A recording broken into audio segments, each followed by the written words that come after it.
আমার কথা কি শোনা যাচ্ছে? জি। আচ্ছা, আমরা একটা ডিসিশন নিয়েছি আমাদের এই গ্রুপে। মানে পেইড পার্টিসিপেন্ট আছে 27 জন অলমোস্ট। পেইড মানে যারা টাকা দিয়েছেন। সুতরাং টাকা দিলে তো তাদের রেসপন্সিবিলিটি নর্মালি বর্তায় যে 28 জন, আমি ছাড়া 27 জন, যে ক্লাস করার। তো আমি আসলে ক্লাসের ধরেন ফরেন ট্রেডের এই ক্লাসটা তো আহ, মানে আমি ফরেন ট্রেডের ম্যাথটা যেভাবে বুঝাবো,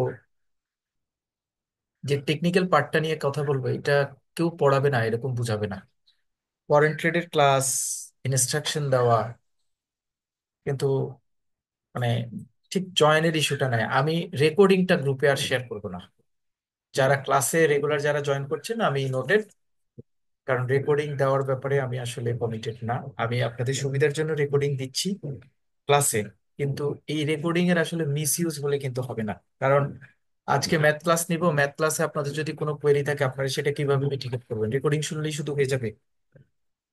আমার কাছে মনে হচ্ছে আমি রেকর্ডিং ক্লাসটা, আপনারা যারা ক্লাসে জয়েন করবেন তাদের কোনো বিশেষ প্রয়োজন হলে আমি দিব, বাট গ্রুপে আমি রেকর্ডিং এর শেয়ার করবো না।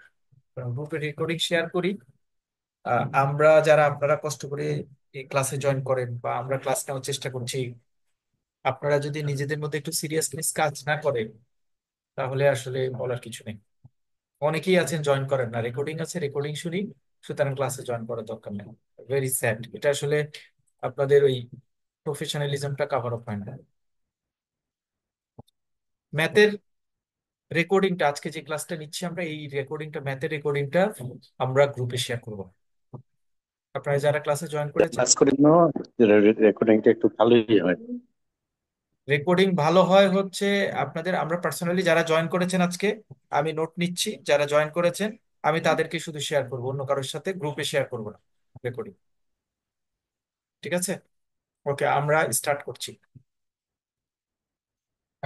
করছি। প্রথমত, এই ম্যাথ পারার উপর ডিপেন্ড করবে আপনি ফরেন ট্রেড পাস করবেন না ফেল করবেন। খুব সিম্পল কথা। মানে এই ফরেন ট্রেডের এই ম্যাথটা যদি আপনি ঠিকঠাক করে করতে পারেন, কমপ্লিট করতে পারেন, তাহলে আপনি পরীক্ষায় পাশ করবেন, মানে মোটামুটি গ্যারান্টেড পরীক্ষা পাশ করতে পারবেন। তাহলে এই যে আমার পাশ করব, পাশ করার জন্য একটা ম্যাথ, খুব বেশি প্যাচ না, একটা সিকোয়েন্স আছে, সিকোয়েন্সটা যদি আপনি ধরতে পারেন, বুঝতে পারেন, তাহলে ম্যাথটা করাটা খুব সোজা। আমরা সেই ইস্যুসটা নিয়ে কথা বলবো। আচ্ছা, আমরা শুরু করি ক্লাস। খুব ডিটেইল আমরা যাব না, কয়েকটা ইনফরমেশন বা কয়েকটা টপিকস একটু আমাদের জানা দরকার, সেই টপিকসটা নিয়ে আমরা কথা বলবো।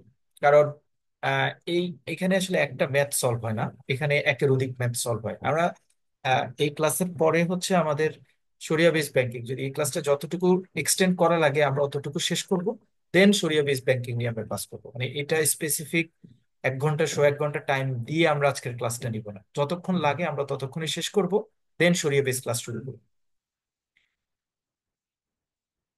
নর্মালি ইন্টারন্যাশনাল মার্কেটে আপনারা রেট বলতে একটা জিনিস জানেন।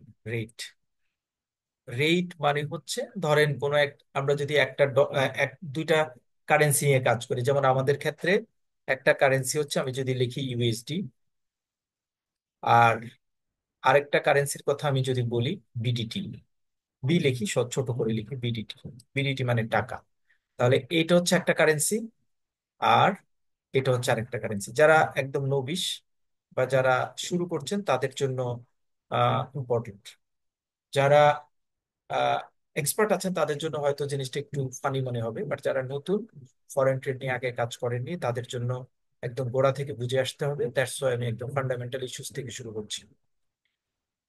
বি হচ্ছে বিডিটি, আর ইউএসডি আরেকটা ডলার, মানে কারেন্সি, দুইটা কারেন্সি। এখানে এই বিডিটিটা হচ্ছে আমাদের লোকাল কারেন্সি, আমরা জানি বিডিটি বাংলা টাকায় আমরা সব টাকা হিসেব করি।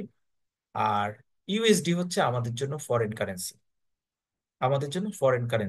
তাহলে বিশেষ প্রয়োজনে অনেক সময় এমন হতে পারে যে বাংলা টাকা চেঞ্জ করে বা টাকা চেঞ্জ করে কেউ ডলার নিতে চান, আবার ডলার চেঞ্জ করে কেউ টাকা নিতে চান। আমাদের ব্যাংকের পার্সপেক্টিভে দুই ধরনের ঘটনাই ঘটে। ফান্ডামেন্টাল কারেন্সি বা বেস কারেন্সিকে, এই যে টাকাকে, এই টাকাকে আমরা বলি হচ্ছে বেস কারেন্সি। কোন একটা দেশের কারেন্সি যেটা সেই দেশে প্রচলিত কারেন্সি থাকে, সেই কারেন্সিটাকে বলা হয় বেস কারেন্সি। এটা হচ্ছে বেস কারেন্সি, টাকাটা হচ্ছে আমাদের বেস কারেন্সি। ওকে, বেস কারেন্সি। আর ফরেন কারেন্সি হিসেবে আমি এখানে জিবি ইউএসডির কথা বলেছি, এখানে ইউরো বলতে পারি, ইউরো ফরেন কারেন্সি, ইউরো বলতে পারি, জিবিপি বলতে পারি, কানাডিয়ান ডলার বলতে পারি, সব ফরেন কারেন্সি। তো আমরা যখন ব্যাংকে চাকরি করি বা আমাদের যখন ফরেন ট্রেডে কাজ করি, তাহলে বিভিন্ন ইস্যুতে বিভিন্ন ফরেন কারেন্সি আমাদের ব্যাংকে ঢুকতে পারে, বিভিন্ন ফরেন কারেন্সি আমার ব্যাংক থেকে বের হয়ে যেতে পারে। তার মানে ফরেন কারেন্সি কেনা বেচার সাথে ফরেন ট্রেড বা ফরেন এক্সচেঞ্জের একটা পার্ট বা ট্রেজারি এটার সাথে জড়িত থাকে। ফরেন কারেন্সি কিনে বাংলা টাকা দেয় অথবা বাংলা টাকা পরিবর্তন করে ফরেন কারেন্সিতে দেয়, দুই ধরনের কাজই সাধারণত ট্রেজারি ম্যানেজমেন্ট ফরেন ট্রেড মিলিয়ে করে। কোন একটা লোকাল কারেন্সির সাথে ফরেন কারেন্সিকে যখন আমি কনভার্ট করতে যাব, সেই কনভার্ট করতে গেলে সেই রেট ইস্যুস নিয়ে কিছু টপিকস আমাদের জানতে হবে, আমাদের মনে রাখতে হবে বা জানতে হবে। যেমন আমরা যদি এই দুইটা ডলারের, এই দুইটা কারেন্সির মধ্যে আমরা যদি বিডিটি হচ্ছে আমাদের লোকাল কারেন্সি আর ইউএসডি হচ্ছে আমাদের ফরেন কারেন্সি, তাহলে ইউএসডি, যদি ইউএসডি থেকে আমি এক ধরি, এক ইউএসডি সমান, যদি বর্তমান বাংলা টাকার কথা হিসেব করি, যে টাকা হবে 122, এটা মানে হচ্ছে এক ইউএসডি যদি আমি সেল করি বা এক ইউএসডির সাথে ট্রান্সফারেবল বিডিটি টাকা হচ্ছে 122 টাকা। এই দুইটা কারেন্সির মধ্যে আমি বুঝতে পারছি যে এটা হচ্ছে আমার লোকাল কারেন্সি আর এটা হচ্ছে ফরেন কারেন্সি। এটাকে আমি একক আকারে লিখছি, এক দিয়ে লিখছি, এক ইউএসডি সমান এত টাকা। যখনই কোনো দেশের কোটেশনের ক্ষেত্রে বা প্রাইসিং এর ক্ষেত্রে ফরেন কারেন্সিটাকে একক দিয়ে বিবেচনা করা হয় এবং লোকাল কারেন্সিটাকে ডিনোমিনেট করা হয়, মানে ফরেন কারেন্সিটাকে এক দিয়ে লোকাল কারেন্সির পরিমাণ নির্ধারণ করা হয় যেই সিস্টেমের মাধ্যমে বা যেই কোটেশনের মাধ্যমে, সেই কোটেশনটাকে বলা হয় ডিরেক্ট কোটেশন। তাহলে ডিরেক্ট কোটেশন হচ্ছে ফরেন কারেন্সিটা একক হবে, লোকাল কারেন্সিটা ডিনোমিনেট হবে, মানে ভেঙে যাবে, টোটাল যে পরিমাণ অ্যামাউন্ট হয় এটা, এটাকে বলা হয় ডিরেক্ট কোটেশন। তাহলে আমি যদি আবার ইনডাইরেক্ট কোটেশন বলতে চাই, ইনডাইরেক্ট কোটেশনের ক্ষেত্রে লোকাল কারেন্সি যেটা, সেটা ফিক্সড হয়ে যাবে। অর্থাৎ আমি এটা বলতে পারি 1 টাকা, 1 টাকা সমান, আমি যদি ইউএসডি তে পরিণত করতে চাই, যে ইউএসডি তে পরিণত করতে চাই, তাহলে আমি এটা লিখতে পারি যে সে,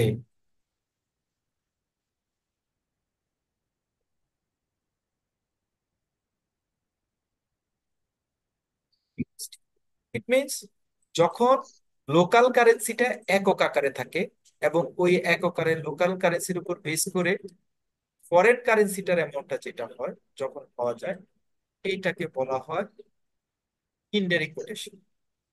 আর যখন ফরেন কারেন্সিটা একক আকারে থাকে এবং লোকাল কারেন্সিটাকে একটা ডিনোমিনেটেড স্ট্রাকচারে ফেলা হয়, তখন সেটাকে বলা হয় ডিরেক্ট কারেন্সি, ডিরেক্ট কোটেশন। আমার প্রশ্ন হচ্ছে আপনাদের কাছে দুইটা, সবাই কি ডিরেক্ট কোটেশন এবং ইনডিরেক্ট কোটেশন এই দুইটা কথা বুঝতে পেরেছেন কিনা? প্রত্যেকটা জি। জায়গায় অ্যান্সার দিয়ে যেতে হবে সবার। যদি কেউ না বুঝেন প্লিজ প্রশ্ন করবেন, এই জায়গায় না বুঝলে লাস্ট ম্যাথ পর্যন্ত কিছু বুঝবো, মানে প্রত্যেকটা লেয়ারে আমি প্রশ্ন করছি বুঝতে পারছেন কিনা। যদি কারো কোনো প্রবলেম থাকে প্লিজ লেট মি নো। আপনারা এই ঘুম নষ্ট করে অফিস ডেতে ক্লাসে জয়েন করেছেন, লাইভ ক্লাসে, শুধুমাত্র আপনাদের কোয়েরি থাকলে সেটাকে রিসলভ করার জন্য। রেকর্ডিং শুনেও হয়তো হয়ে যায় প্রবলেম সলভ, বাট লাইভ ক্লাসে আসা মানে আপনার কোনো প্রবলেম থাকলে সেখানে যেহেতু প্রশ্ন করতে পারেন। কারো কোনো সমস্যা থাকলে প্লিজ আমাকে জানাবেন, আমি কিন্তু কোনো সমস্যা আছে কিনা কেউ না বললে কিন্তু ক্যারি ফরওয়ার্ড করবো। এর মধ্যে যদি কারো কোনো প্রবলেম থাকে আপনার কিন্তু, আপনি কিন্তু পরীক্ষা হলে ম্যাথ মিলে আসতে পারবেন না। বি ভাইয়া কেয়ারফুল। একটু আবার বলেন, আমার লিঙ্কের সমস্যা ছিল তো শোনা যায় না। আমরা এখানে দুইটা কারেন্সির কথা বলছি, একটা হচ্ছে লোকাল কারেন্সি যেটাকে আমরা টাকা বলি আমাদের সাথে যদি আমরা তুলনা করি, আর ফরেন কারেন্সি হিসেবে ইউএসডি কে আমরা কম্পেয়ার করছি। যখন কোনো ফরেন কারেন্সিটাকে এককে আমি প্রকাশ করব, এক একক হিসেবে ডিনোমিনেট করব এবং তার এগেইনস্টে লোকাল কারেন্সিকে পরিমাপ করব, তখন সেই ধরনের কোটেশনটাকে বলা হয় ডিরেক্ট কোটেশন। আর যখনই লোকাল কারেন্সিটাকে একক আকারে লেখা হয় এবং ওইটার সাথে ডিনোমিনেট করে যে কোনো ফরেন কারেন্সিকে পরিমাপ করা হয়, তখন সেই কোটেশনটাকে বলা হয় ইনডিরেক্ট কোটেশন। এটা হচ্ছে একটা ইনডিরেক্ট কোটেশন, এটা হচ্ছে একটা direct quotation, considering our currency, কারণ আমাদের লোকাল কারেন্সি হচ্ছে টাকা। এবার আমাদের এইখানে একটা এক্সাম্পল আছে, আরেকটা এক্সাম্পল। আমি এক্সাম্পলটা এবার পড়ার চেষ্টা করি, দেখেন বুঝেন কি। Your local currency is euro. আমি একটু অন্যভাবে বলার চেষ্টা করছি। তাহলে আপনি এখন ইউরোর কান্ট্রির মেম্বার, আপনার লোকাল কারেন্সি হচ্ছে ইউরো। ডিরেক্ট এক্সচেঞ্জ রেট বা ডিরেক্ট কোটেশন হবে ফরেন কারেন্সি ইউরোর সাথে। ধরেন আমি ইউএসডি কে কনভার্ট করব, তাহলে এক ইউএসডি, ইউএসডি হচ্ছে এই ইউরোর জন্য ফরেন কারেন্সি, এক ইউএসডি সমান এত ইউরো। দেখেন, ইউএসডি কে আমি একক আকারে লিখছি, মানে ফরেন কারেন্সিকে একক আকারে লিখছি, বাট ওই কান্ট্রির লোকাল কারেন্সি যেহেতু ইউরো, ইউরোকে ডিনোমিনেট করছি, এটাকে বলা হয় ডিরেক্ট কোটেশন। সাবসিকুয়েন্টলি আমি আবার করতে পারি, ইউরো যেহেতু লোকাল কারেন্সি, আমি ইউরোটাকে এক একক করলাম। আমরা জানি ইউরো লোকাল কারেন্সিটাকে একক করলে ফরেন কারেন্সি যে পরিমাণটা পাওয়া যায় এবং সেটা যে কোটেশনের মাধ্যমে দেখানো হয় সেটার নাম হচ্ছে ইনডাইরেক্ট কোটেশন। তাহলে এটা হচ্ছে ইনডাইরেক্ট কোটেশন, এটা হচ্ছে direct quotation. Local currency, local currency যখন একক হয় তখন সেটাকে বলা হয় ইনডাইরেক্ট কোটেশন। লোকাল কারেন্সি যখন একক না হয়, মানে ফরেন কারেন্সি যখন একক হয়, সেটাকে বলা হয় ডিরেক্ট কোটেশন। ফরেন কারেন্সি যখন একক হয় সেটাকে বলা হয় ডিরেক্ট কোটেশন। লোকাল কারেন্সি যখন একক হয় সেটাকে বলা হয় ইনডিরেক্ট কোটেশন। বলেন, একজন বলেন, এই দুটো লাইন বলেন, যে দুটো লাইন আমি বলেছি। আমরা আমাদের ক্ষেত্রে চিন্তা করি, ফরেন আমরা কারেন্সি যখন একক হয় তখন হচ্ছে সেটা ডাইরেক্ট কারেন্সি, আর লোকাল কারেন্সি যখন একক হয় তখন সেটা ইনডাইরেক্ট কারেন্সি। ইনডিরেক্ট কারেন্সি না, ঠিক ইনডিরেক্ট কোটেশন বলে এটাকে। কোটেশন, হ্যাঁ, কোটেশন, আচ্ছা। আরেকজন বলে, অনেকদিন পরে ফরেন যিনি জয়েন কারেন্সি, করেন। হ্যাঁ। হ্যাঁ ফরেন কারেন্সি একক হলে সেটা হচ্ছে ডিরেক্ট কোটেশন, হুম। এবং লোকাল কারেন্সি একক হলে সেটা হচ্ছে ইনডাইরেক্ট কোটেশন। নতুন জয়েন করেছেন অনেক বছর পরে যারা, তাদের মধ্যে থেকে কেউ একজন বলেন, অনেকদিন পরে জয়েন করেছেন, কেউ একজন বলেন। রেগুলার ক্লাস করেন না এমন একজন বলেন। আচ্ছা, সবাই রেগুলার ক্লাস করেন, এই জন্য কেউ কথা বলছে না, ওকে ফাইন। তাহলে ডিরেক্ট কোটেশন এবং ইনডিরেক্ট কোটেশন, এই দুইটা জিনিস আমি জানলাম, একটা ইস্যুজ আমার ক্লিয়ার হয়েছে। সেকেন্ড অপশনটা আমরা পড়বো বিড এন্ড আস্ক রেট, দুইটা পার্ট। একটা হচ্ছে বিড রেট, আরেকটা হচ্ছে আস্ক রেট। অনেক সময় এই যে এই ডিরেক্ট কোটেশন এবং ইনডিরেক্ট কোটেশনের ক্ষেত্রে $1, একটা ডলার দিয়ে শুধুমাত্র একটা অ্যামাউন্টের কথা লিখেছে, এরকম হয়।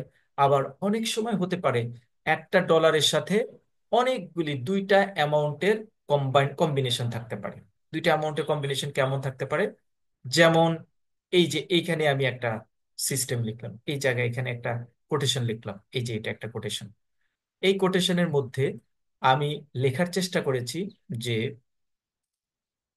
এটা হচ্ছে রুপি, আর এটা হচ্ছে ইউএসডি। ইন্ডিয়ানের ক্ষেত্রে এটা হচ্ছে রুপি, এটা হচ্ছে ইউএসডি।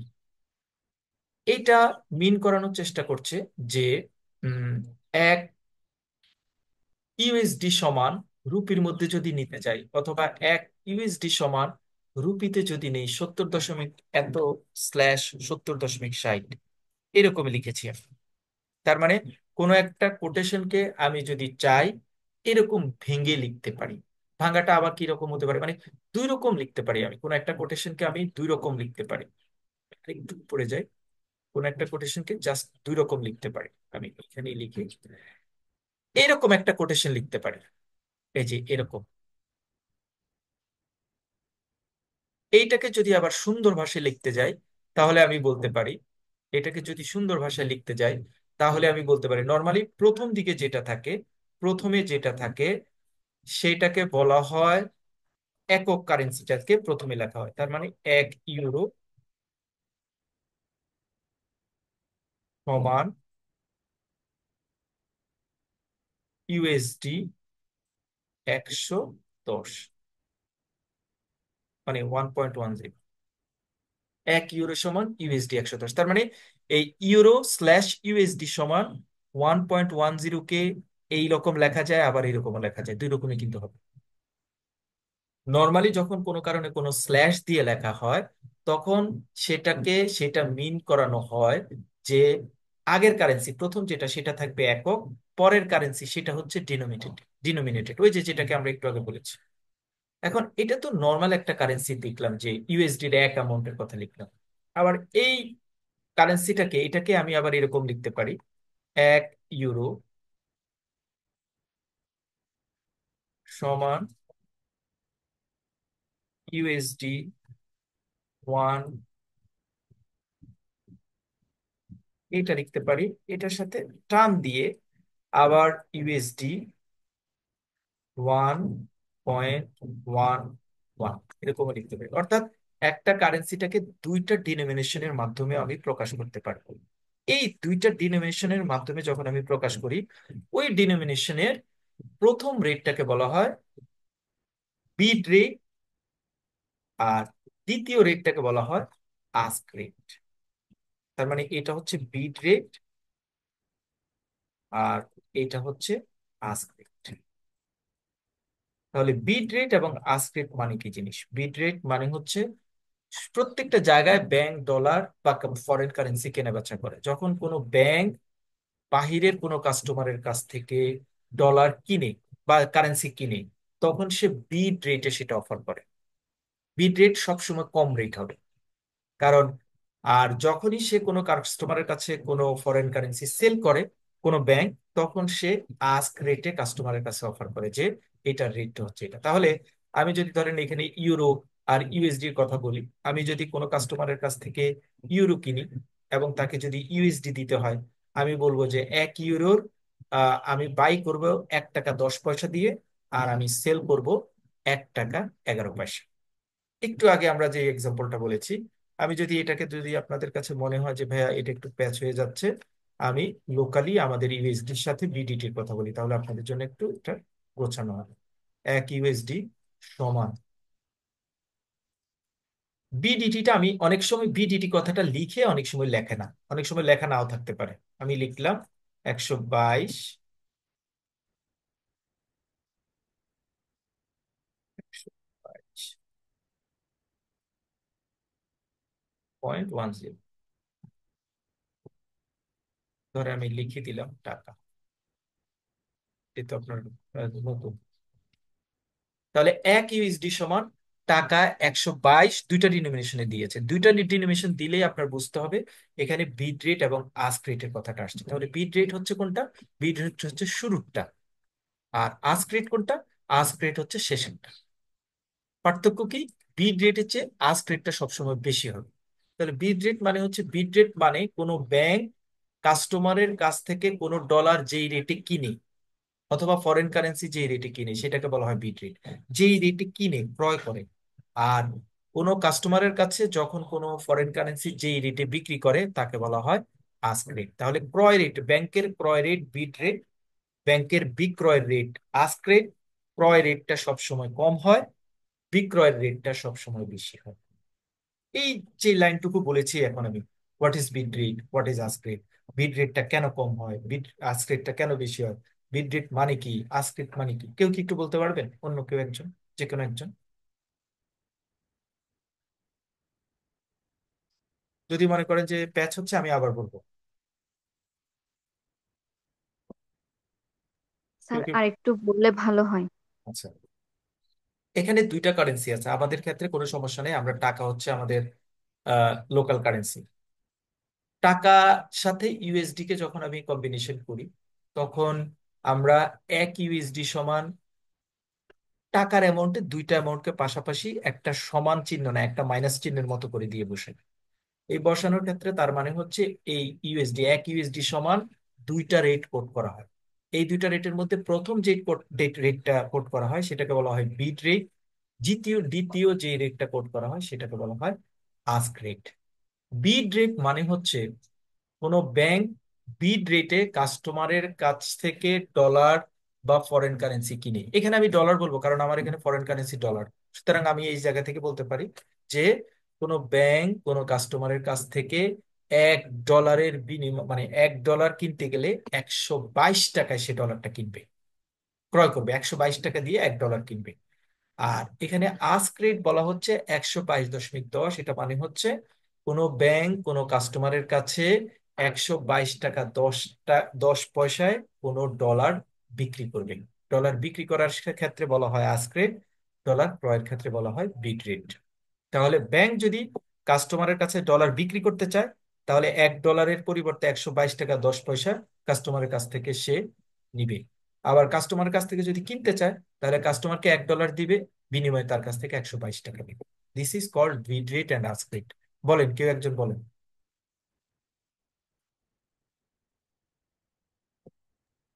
স্যার এবার বুঝতে পারছি জিনিসটা। বলেন। স্যার বিড রেট হচ্ছে বাইং বাইং রেট, আর আক্স রেট মেবি হচ্ছে সেলিং রেট, এরকম না? Right, right, right. তাহলে আপনার ক্ষেত্রেই বলেন, আপনি ধরেন ব্যাংকের কথা বাদ দেন, আপনার ক্ষেত্রে বলেন, কোনো কিছু বাই করতে গেলে আপনি সবসময় কম দাম দিতে চাইবেন না বেশি দাম দিতে চাইবেন? কম দাম স্যার। আর যখনই কোনো কিছু সেল করতে চাইবেন তখন কি কম দাম না বেশি দাম? বেশি দামে সেল করতে চাইবো। রাইট। দ্যাটস ওয়াই আস্ক রেটটা সবসময় বেশি রেট থাকে, আর বাই রেটটা মানে বিড রেটটা সবসময় কম রেট থাকে। বিড রেটটা বাম দিকে থাকে, আস্ক রেটটা ডান দিকে থাকে। ঠিক আছে? স্যার বুঝতে পারছি। Thank you. ওকে। এইরকম একটা কোটেশন থাকতে পারে, আমি বলেছি 2 রকম কোটেশন থাকতে পারে। এরকম কোটেশন থাকতে পারে যে 1 USD সমান এরকম ভেঙে দিল।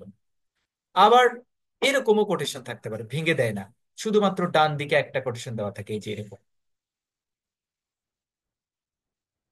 এরকম থাকতে পারে। যেমন এখানে লেখা আছে USD/USD, ইউরো/USD is equal two 1.10, USD/GBP সমান 1.10। এই লাইনটাকে যদি আমি এভাবে করি তাহলে আমি এটাকে এভাবে লিখতে পারি, ইউএসডি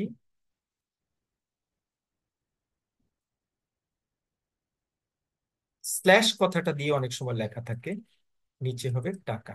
কারণ যেটা একক আকারে থাকে সেটা উপরে থাকে, নিচে থাকবে টাকা।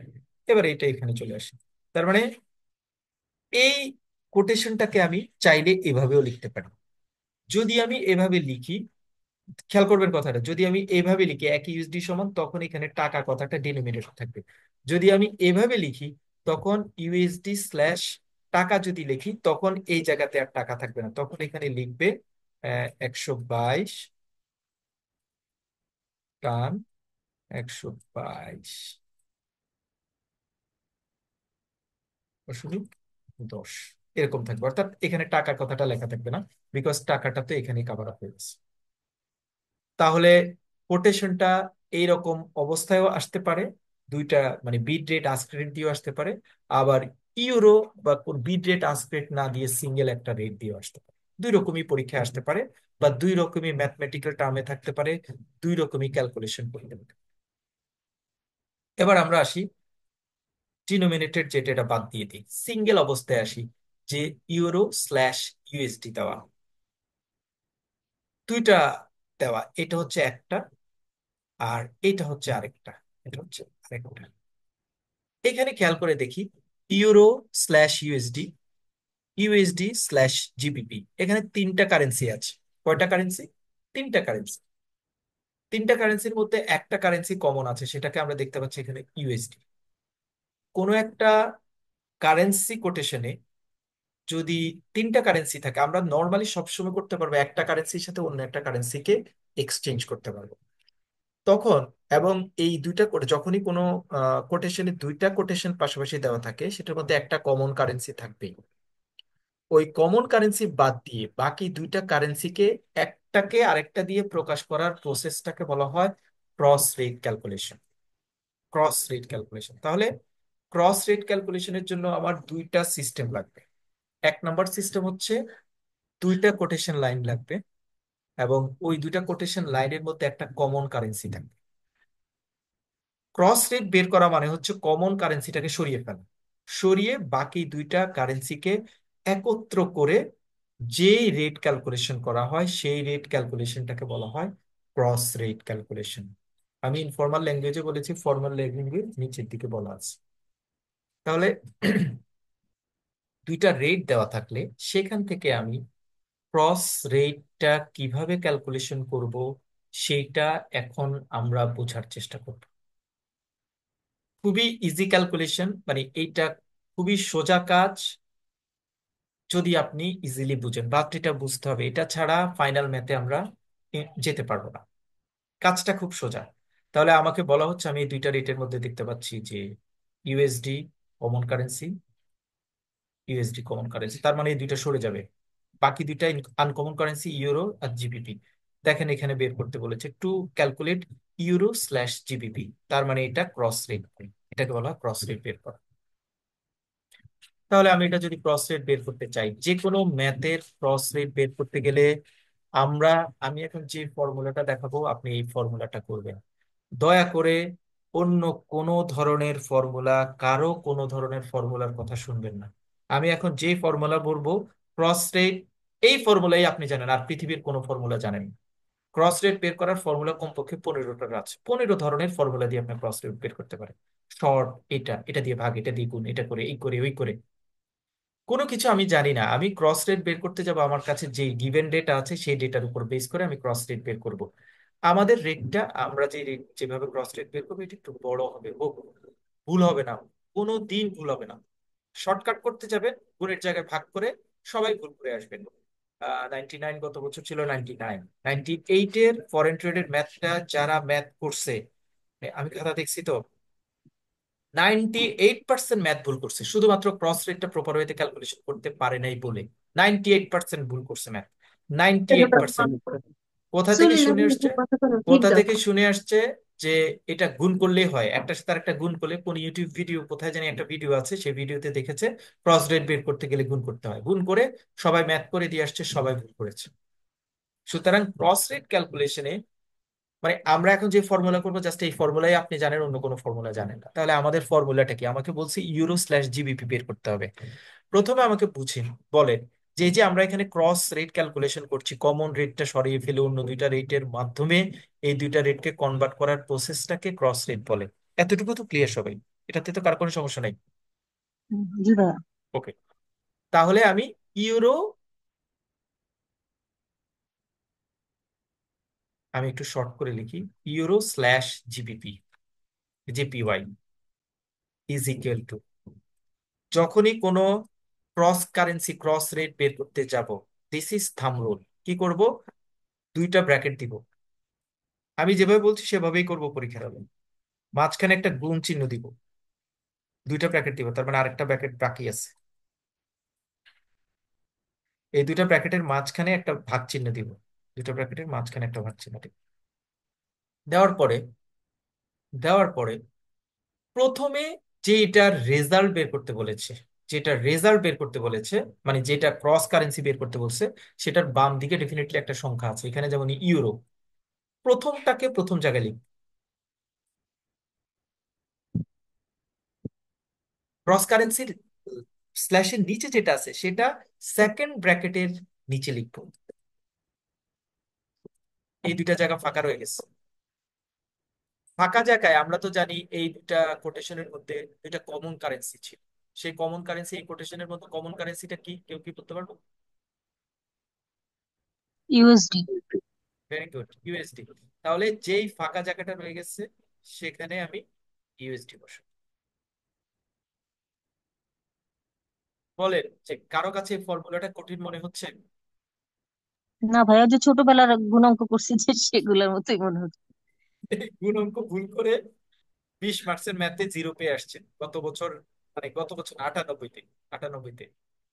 ওকে, তাহলে আমার এবার, এবার ক্যালকুলেশনে যাচ্ছি। E slash U, E slash U মানে হচ্ছে এটা, এই যে ইউরো স্ল্যাশ ইউএসডি সরাসরি দেওয়া আছে, তাহলে এইটার মানটা দেখেন, এটাকে তো আমি ভাগ চিহ্নটা এভাবে দিয়েছি, এটাকে আসলে চাইলে আমি এভাবেও লিখতে পারতাম, সরি, চাইলে আমি এভাবে, এটাকে চাইলে আমি এভাবেও লিখতে পারতাম, ইউরো ভাগ মানে তো আমি স্ল্যাশ দিলেও হয়, এরকমও করে অনেকে, একই জিনিস, একই জিনিস আমরা জানি। তাহলে euro slash USD, euro slash USD, এটার মান হচ্ছে 1.10, 1.10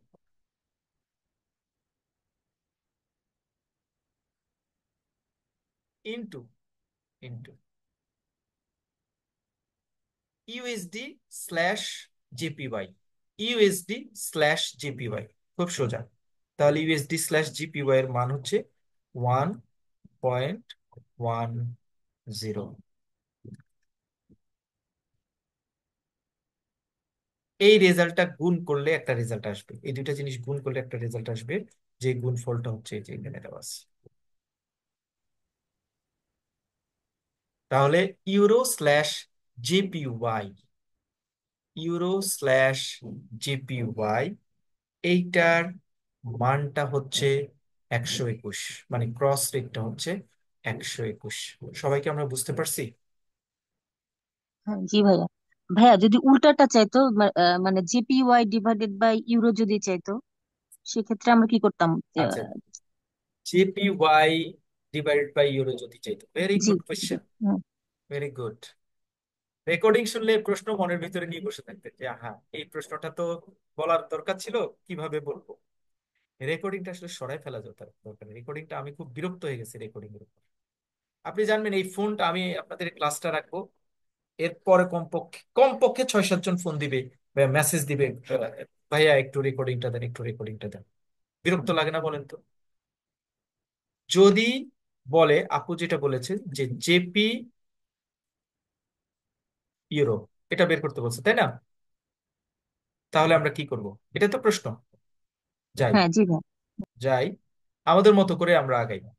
ব্র্যাকেট, এই ফর্মুলা থেকে কিন্তু আমি সরবো না, কোনো একদম ম্যাথের শেষ বিন্দু পর্যন্ত এই ফর্মুলাতেই থাকবো। ব্র্যাকেট, টান, টান, প্রথমে যেটা দেওয়া আছে রেজাল্টে সেটা প্রথমে, রেজাল্টের লাস্টে যেটা দেওয়া আছে সেটা লাস্টে।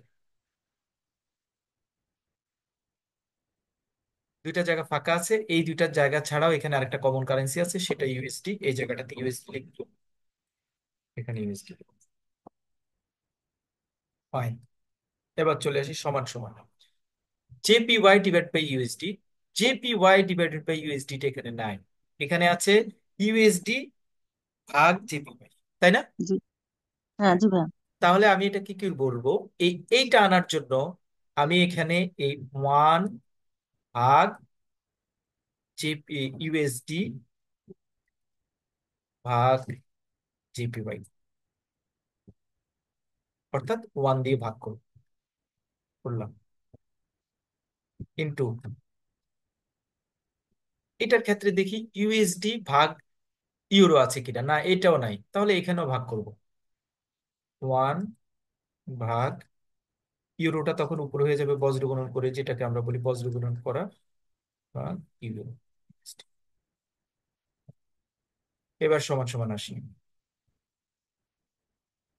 উপরে 1, নিচে দেখেন এবার ঠিক আছে, USD slash GPP, USD slash GPP 110 মান বসান,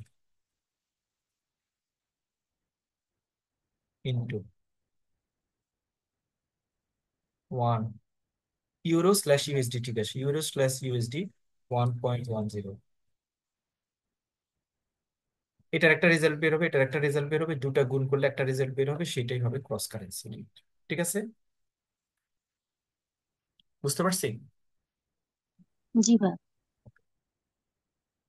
এইটা বলেছি আমরা সিঙ্গেল যদি আসে, সিঙ্গেল কিন্তু গত বছর 97 ট্রেজারিতে কিন্তু সিঙ্গেল ক্রস কারেন্সি আসছিল, সবাই তখন মানে কিভাবে করবে বুঝতে পারছিল না, এলোমেলো হয়ে গেছিল। যদি আমি ফর্মুলা জানি, ভুল হওয়ার কোনো সুযোগ নেই। আমরা এতক্ষণ যেটা করছি সেটা হচ্ছে সিঙ্গেল ডিনোমিনেশন দিয়ে ক্রস কারেন্সি বের করেছি। এবার আমরা ডাবল ডিনোমিনেশন দিয়ে ক্রস কারেন্সি বের করার চেষ্টা করব।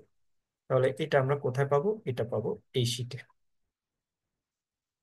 এখানে আমাকে ক্রস রেট বের করার জন্য দুইটা রেট দেওয়া আছে, বিড রেট আস্ক রেট দেওয়া ছিল, এখানে কিন্তু বিড রেট আস্ক রেট দেওয়া ছিল না, একটা রেট। বিড রেট আস্ক রেট দেওয়া আছে rupee slash USD, rupee slash GBP. তাহলে আমাকে বলছে যে এই দুইটার ক্রস রেট বের করতে হবে। ক্রস রেট বের করার ক্ষেত্রে আমি প্রথমে চিন্তা করতে হবে আমার একটা কমন কারেন্সি থাকতে হবে। হ্যাঁ, এখানে একটা কমন কারেন্সি আছে, রুপি।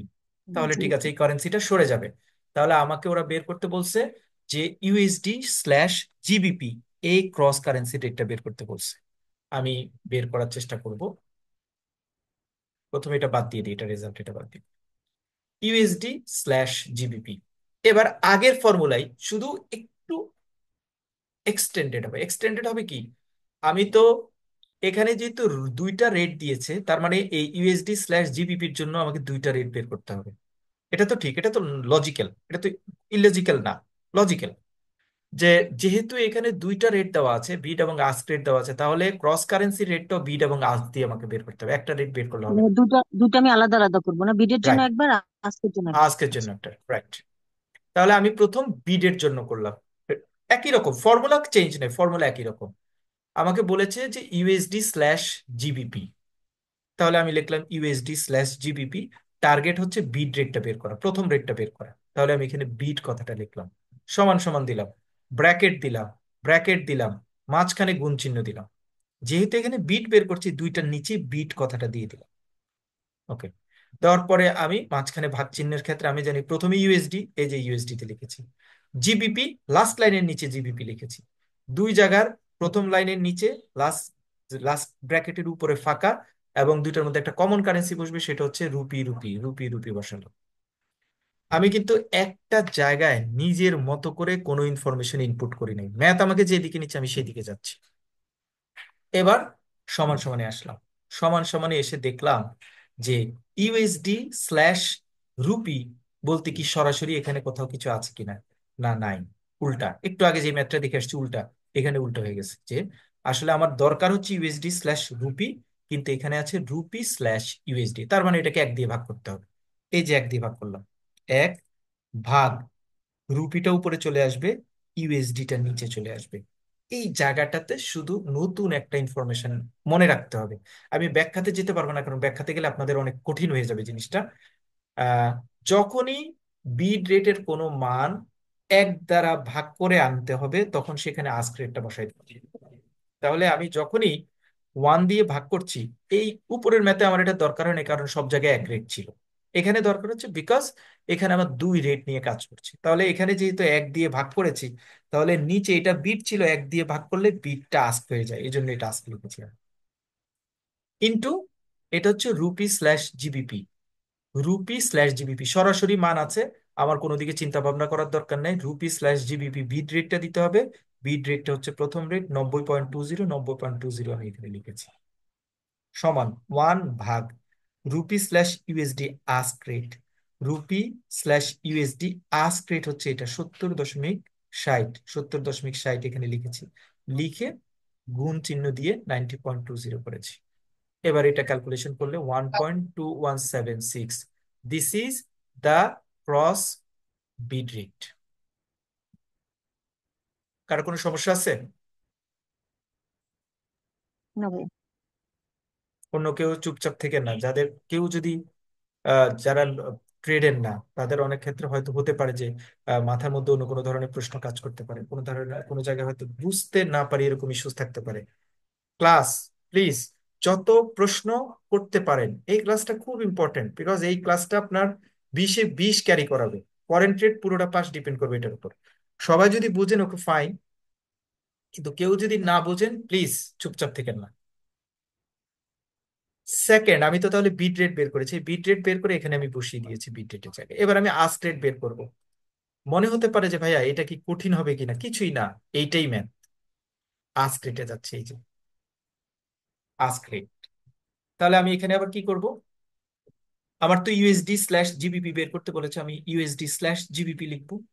আস্ক রেট সমান, আমার প্রথমে ইউএসডি আছে, ইউএসডি, জিবিপিটা লাস্টে লিখে দিয়েছি, কমন নিচের উপরে মিলে আরএস লিখেছি, রুপি লিখেছি। এটা যেহেতু আস্ক রেট বের করছি, ask into ask into ask সমান, প্রথমে এটা দেখি ইউএসডি স্ল্যাশ রুপি আছে কিনা, ইউএসডি স্ল্যাশ রুপি নাই, আছে কি রুপি স্ল্যাশ ইউএসডি, সেম একই রকম ওয়ান দিয়ে ভাগ করতে হবে। ওয়ান দিয়ে ভাগ করলে আমরা জানি আস্কটা বিট হয়ে যায়, বিটটা আস্ক হয়ে যায়, তাহলে আস্কটা এখানে দেখেন বিট হয়ে গেছে। কিন্তু এটা হুবহু দেওয়া আছে, rupee slash GBP, rupee slash GBP.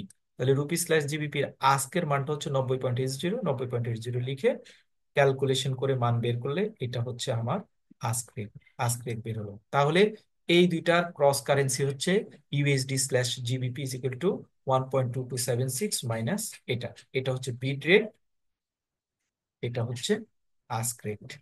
যদি কেউ প্রশ্ন করতে চান, একটু আগে ম্যাডাম প্রশ্ন করেছিলেন যে ভাইয়া এটা যদি, আমি তো এটা দেখে অভ্যস্ত হয়েছি, এটা যদি উল্টা করে দেয়, দেখ উল্টা করে, আমার কোনো সমস্যা নেই।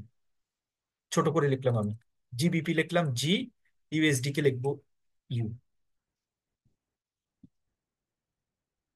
আপনি যদি মনে করেন বিট রেট বের করতে চান, তাহলে এখানে বিট,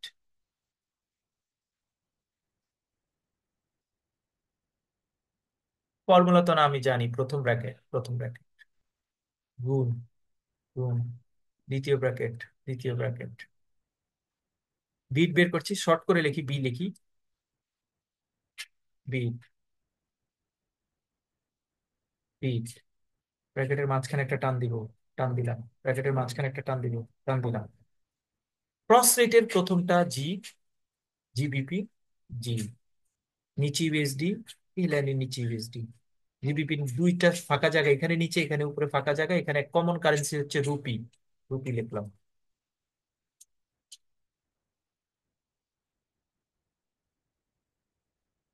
সমান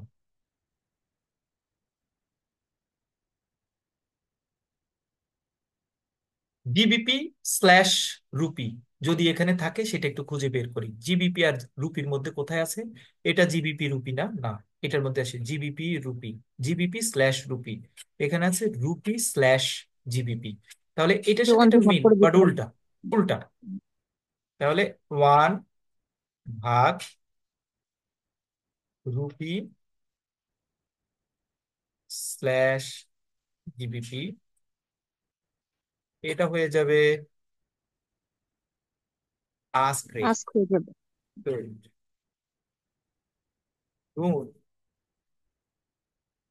রুপি স্ল্যাশ ইউএসডি আছে কিনা দেখি, রুপি স্ল্যাশ ইউএসডি সরাসরি আছে, আমি বের করছি বিট রেট, তাহলে বিট বিট রেট 70.1। 7.10,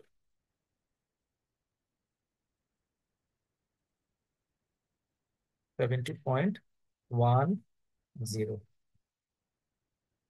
সমান, সমান, উপরে 1, নিচে রুপি স্ল্যাশ জিবিপি আছে তো আমি জানি, রুপি স্ল্যাশ জিবিপি, আস্ক রেটটা দিতে হবে, আস্ক রেট হচ্ছে এটা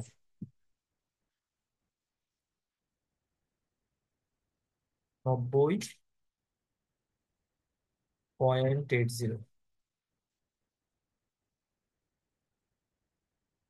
ইন্টু, এটা তো যেমন আছে দাও 70.1, ক্যালকুলেশন করলাম, মান যেটা বের হবে সেটা হবে GBP slash USD bid rate, প্রথম রেটটা, সেম একই রকম আস্ক রেটটা আপনারা বের করতে পারবেন না? পাবো পাই। পারবেন? আস্ক রেটটা আমার আর বের করার দরকার আছে? না, লাগবে না, আমরা করে নেব। ক্রস রেটটা সবাই ক্লিয়ার, একদম একদম 100%। আমি এখানে দুই তিনটা জিনিস নিয়ে কথা বলেছি, আমি প্রথমে যদি এতটুকু পর্যন্ত যা পড়িয়েছি যা বলেছি যদি রিক্যাপ করি, আমরা আসলে তিনটা টার্মিনোলজি নিয়ে কথা বলেছি। সেই তিনটা টার্মিনোলজি হচ্ছে, প্রথমে ডিরেক্ট কোটেশন এবং ইনডিরেক্ট কোটেশন নিয়ে কথা বলেছিলাম। আমি যদি একটু রিক্যাপ করতে চাই, সেই জায়গায় আমরা বলেছিলাম যখন কোনো একটা দেশের লোকাল কারেন্সি, ফরেন কারেন্সিটা যখন এককে লেখা হয় তখন, আর লোকাল কারেন্সিটা যদি সংখ্যায় লেখা হয়, বড় করে লেখা হয়, তখন সেটাকে বলা হয় ডিরেক্ট কোটেশন। আবার যখন লোকাল কারেন্সিটা এককে লেখা হয় আর ফরেন কারেন্সিটাকে ভেঙে লেখা হয়, তখন সেটাকে বলা হয় ইনডিরেক্ট কোটেশন। এটা আমাদের একদম শুরুর কথা ছিল। সেকেন্ড স্টেপে আমরা কথা বলেছিলাম যে বিট রেট এবং আস্ক রেট নিয়ে, যখন কোনো একটা কারেন্সিতে অথবা কারেন্সি ডিনোমিনেশনে দুইটা রেট দেওয়া থাকে, এবং সেই দুইটা রেটের মধ্যে প্রথমে একটা রেট, দ্বিতীয়তে একটা রেট থাকে, প্রথম রেটটাকে আমরা বলবো বিট রেট, দ্বিতীয় রেটটাকে আমরা বলবো আস্ক রেট। বিট রেট এবং আস্ক রেটের এক্সটেন্সিভ এক্সপ্লেনেশন হচ্ছে, বিট রেট মানে হচ্ছে কোনো একটা ব্যাংক কোনো কাস্টমারের কাছ থেকে যেই রেটে কোনো ফরেন কারেন্সি কিনে সেই রেটটাকে বিট বলে, আর আস্ক রেট হচ্ছে যেই রেটে কোনো ফরেন কারেন্সি বিক্রি করে সেই রেটটাকে আস্ক রেট বলা হয়। স্বাভাবিকভাবে ব্যাংক যেহেতু প্রফিট করে, প্রফিটের একটা অংশ আমাদেরকে স্যালারি হিসেবে দেয়, তার মানে ব্যাংক প্রফিট ছাড়া কোনো ডলার সাধারণত বিক্রি করবে না, এটা হচ্ছে নর্মাল সিনারিও। ইট মিনস বিড রেটটা সবসময় কম হয়, আস্ক রেটটা সবসময় বেশি হয়। এটা বলেছি আমরা সেকেন্ড ইস্যুতে গিয়ে, বিড রেট এবং আস্ক রেট নিয়ে। থার্ড নাম্বার ইস্যুতে গিয়ে আমরা আলোচনা করেছি দুইটা জিনিস। ক্রস রেট যখন ক্যালকুলেশন করতে গিয়েছি, তখন আমরা বলেছি যে ক্রস রেটের ক্যালকুলেশনের ক্ষেত্রে যেটা হবে সেটা হচ্ছে দুই রকমের ক্রস রেট ক্যালকুলেশন হতে পারে, সাধারণত স্ল্যাশ দিয়ে অথবা দুই পাশে ডলার বলে, ডলার ফরেন কারেন্সি এবং লোকাল কারেন্সি বলে দুই রকম ইস্যুতেই সাধারণত প্রকাশ করতে পারে।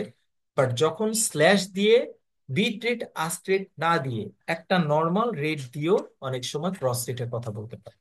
On the other hand, bid rate এবং আস্ক রেট দুইটা রেট দিয়ে সেটার আগে যদি কোনো একটা ডলারের দুইটা কারেন্সিকে স্ল্যাশ অবস্থায় দেওয়া থাকে, এরকম করেও ক্রস রেটের কথা বলা থাকতে পারে। তবে ক্রস রেটের ক্ষেত্রে যেভাবেই বলা থাকুক না কেন, ক্রস রেট ক্যালকুলেশনের সময় সাধারণত দুইটা লাইনে রেট দেওয়া থাকবে।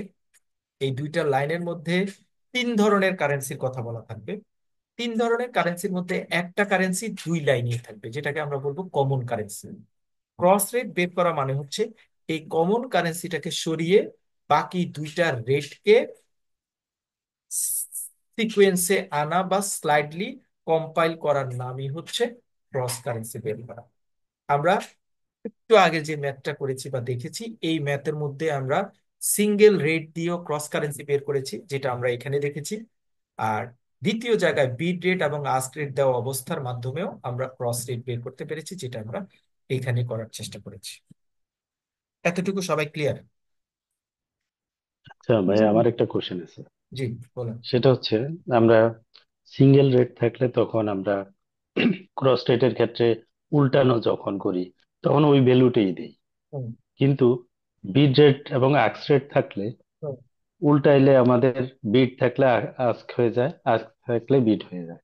সেই ক্ষেত্রে সিঙ্গেল রেটের বেলায় কি কোনো এরকম সমস্যা আছে? না, সিঙ্গেল রেটের বেলায় এরকম কোনো সমস্যা নাই, কারণ সিঙ্গেল রেট থাকলে তো আপনি দুইটা রেট পাচ্ছেন না।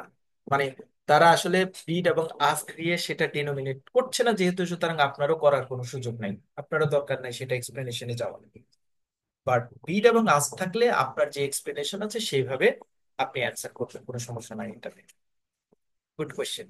আর কারো কোনো সমস্যা নাই? তাহলে এবার এই এখান পর্যন্ত যতটুকু ম্যাথ আমরা করেছি, ট্রেজারি ম্যানেজমেন্টে যারা পরীক্ষা দিবেন তাদের 6 মার্কসের ম্যাথ কমন পড়েছে, এটুকু ম্যাথ হয়ে গেছে কিন্তু 6 মার্কস। ফরেন ট্রেডে যারা পরীক্ষা দিচ্ছেন তাদেরও 6 মার্কসের ম্যাথ কাভার আপ হয়েছে। বাকি থাকলো ফরেন ট্রেডের একটা বড় ম্যাথ থাকে, মানে একটা, মানে এক্সপোর্ট ইম্পোর্ট রিলেটেড একটা ম্যাথ থাকে। আমরা সেই ম্যাথের ডিসকাশনে এখন যাব।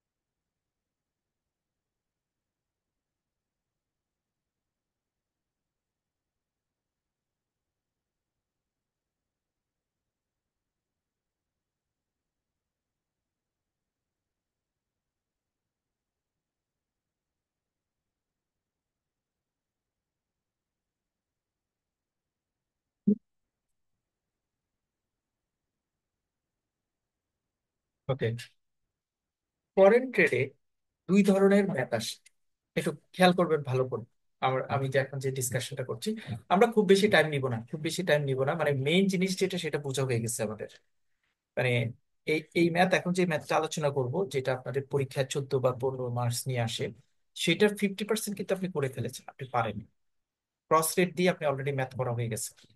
আপনার এখানে জাস্ট একটু একটু কনসেপ্টটা ক্লিয়ার করে জাস্ট সিকোয়েন্সটা মাথায় রাখতে পারলেই পরীক্ষায় ভুল হবে না।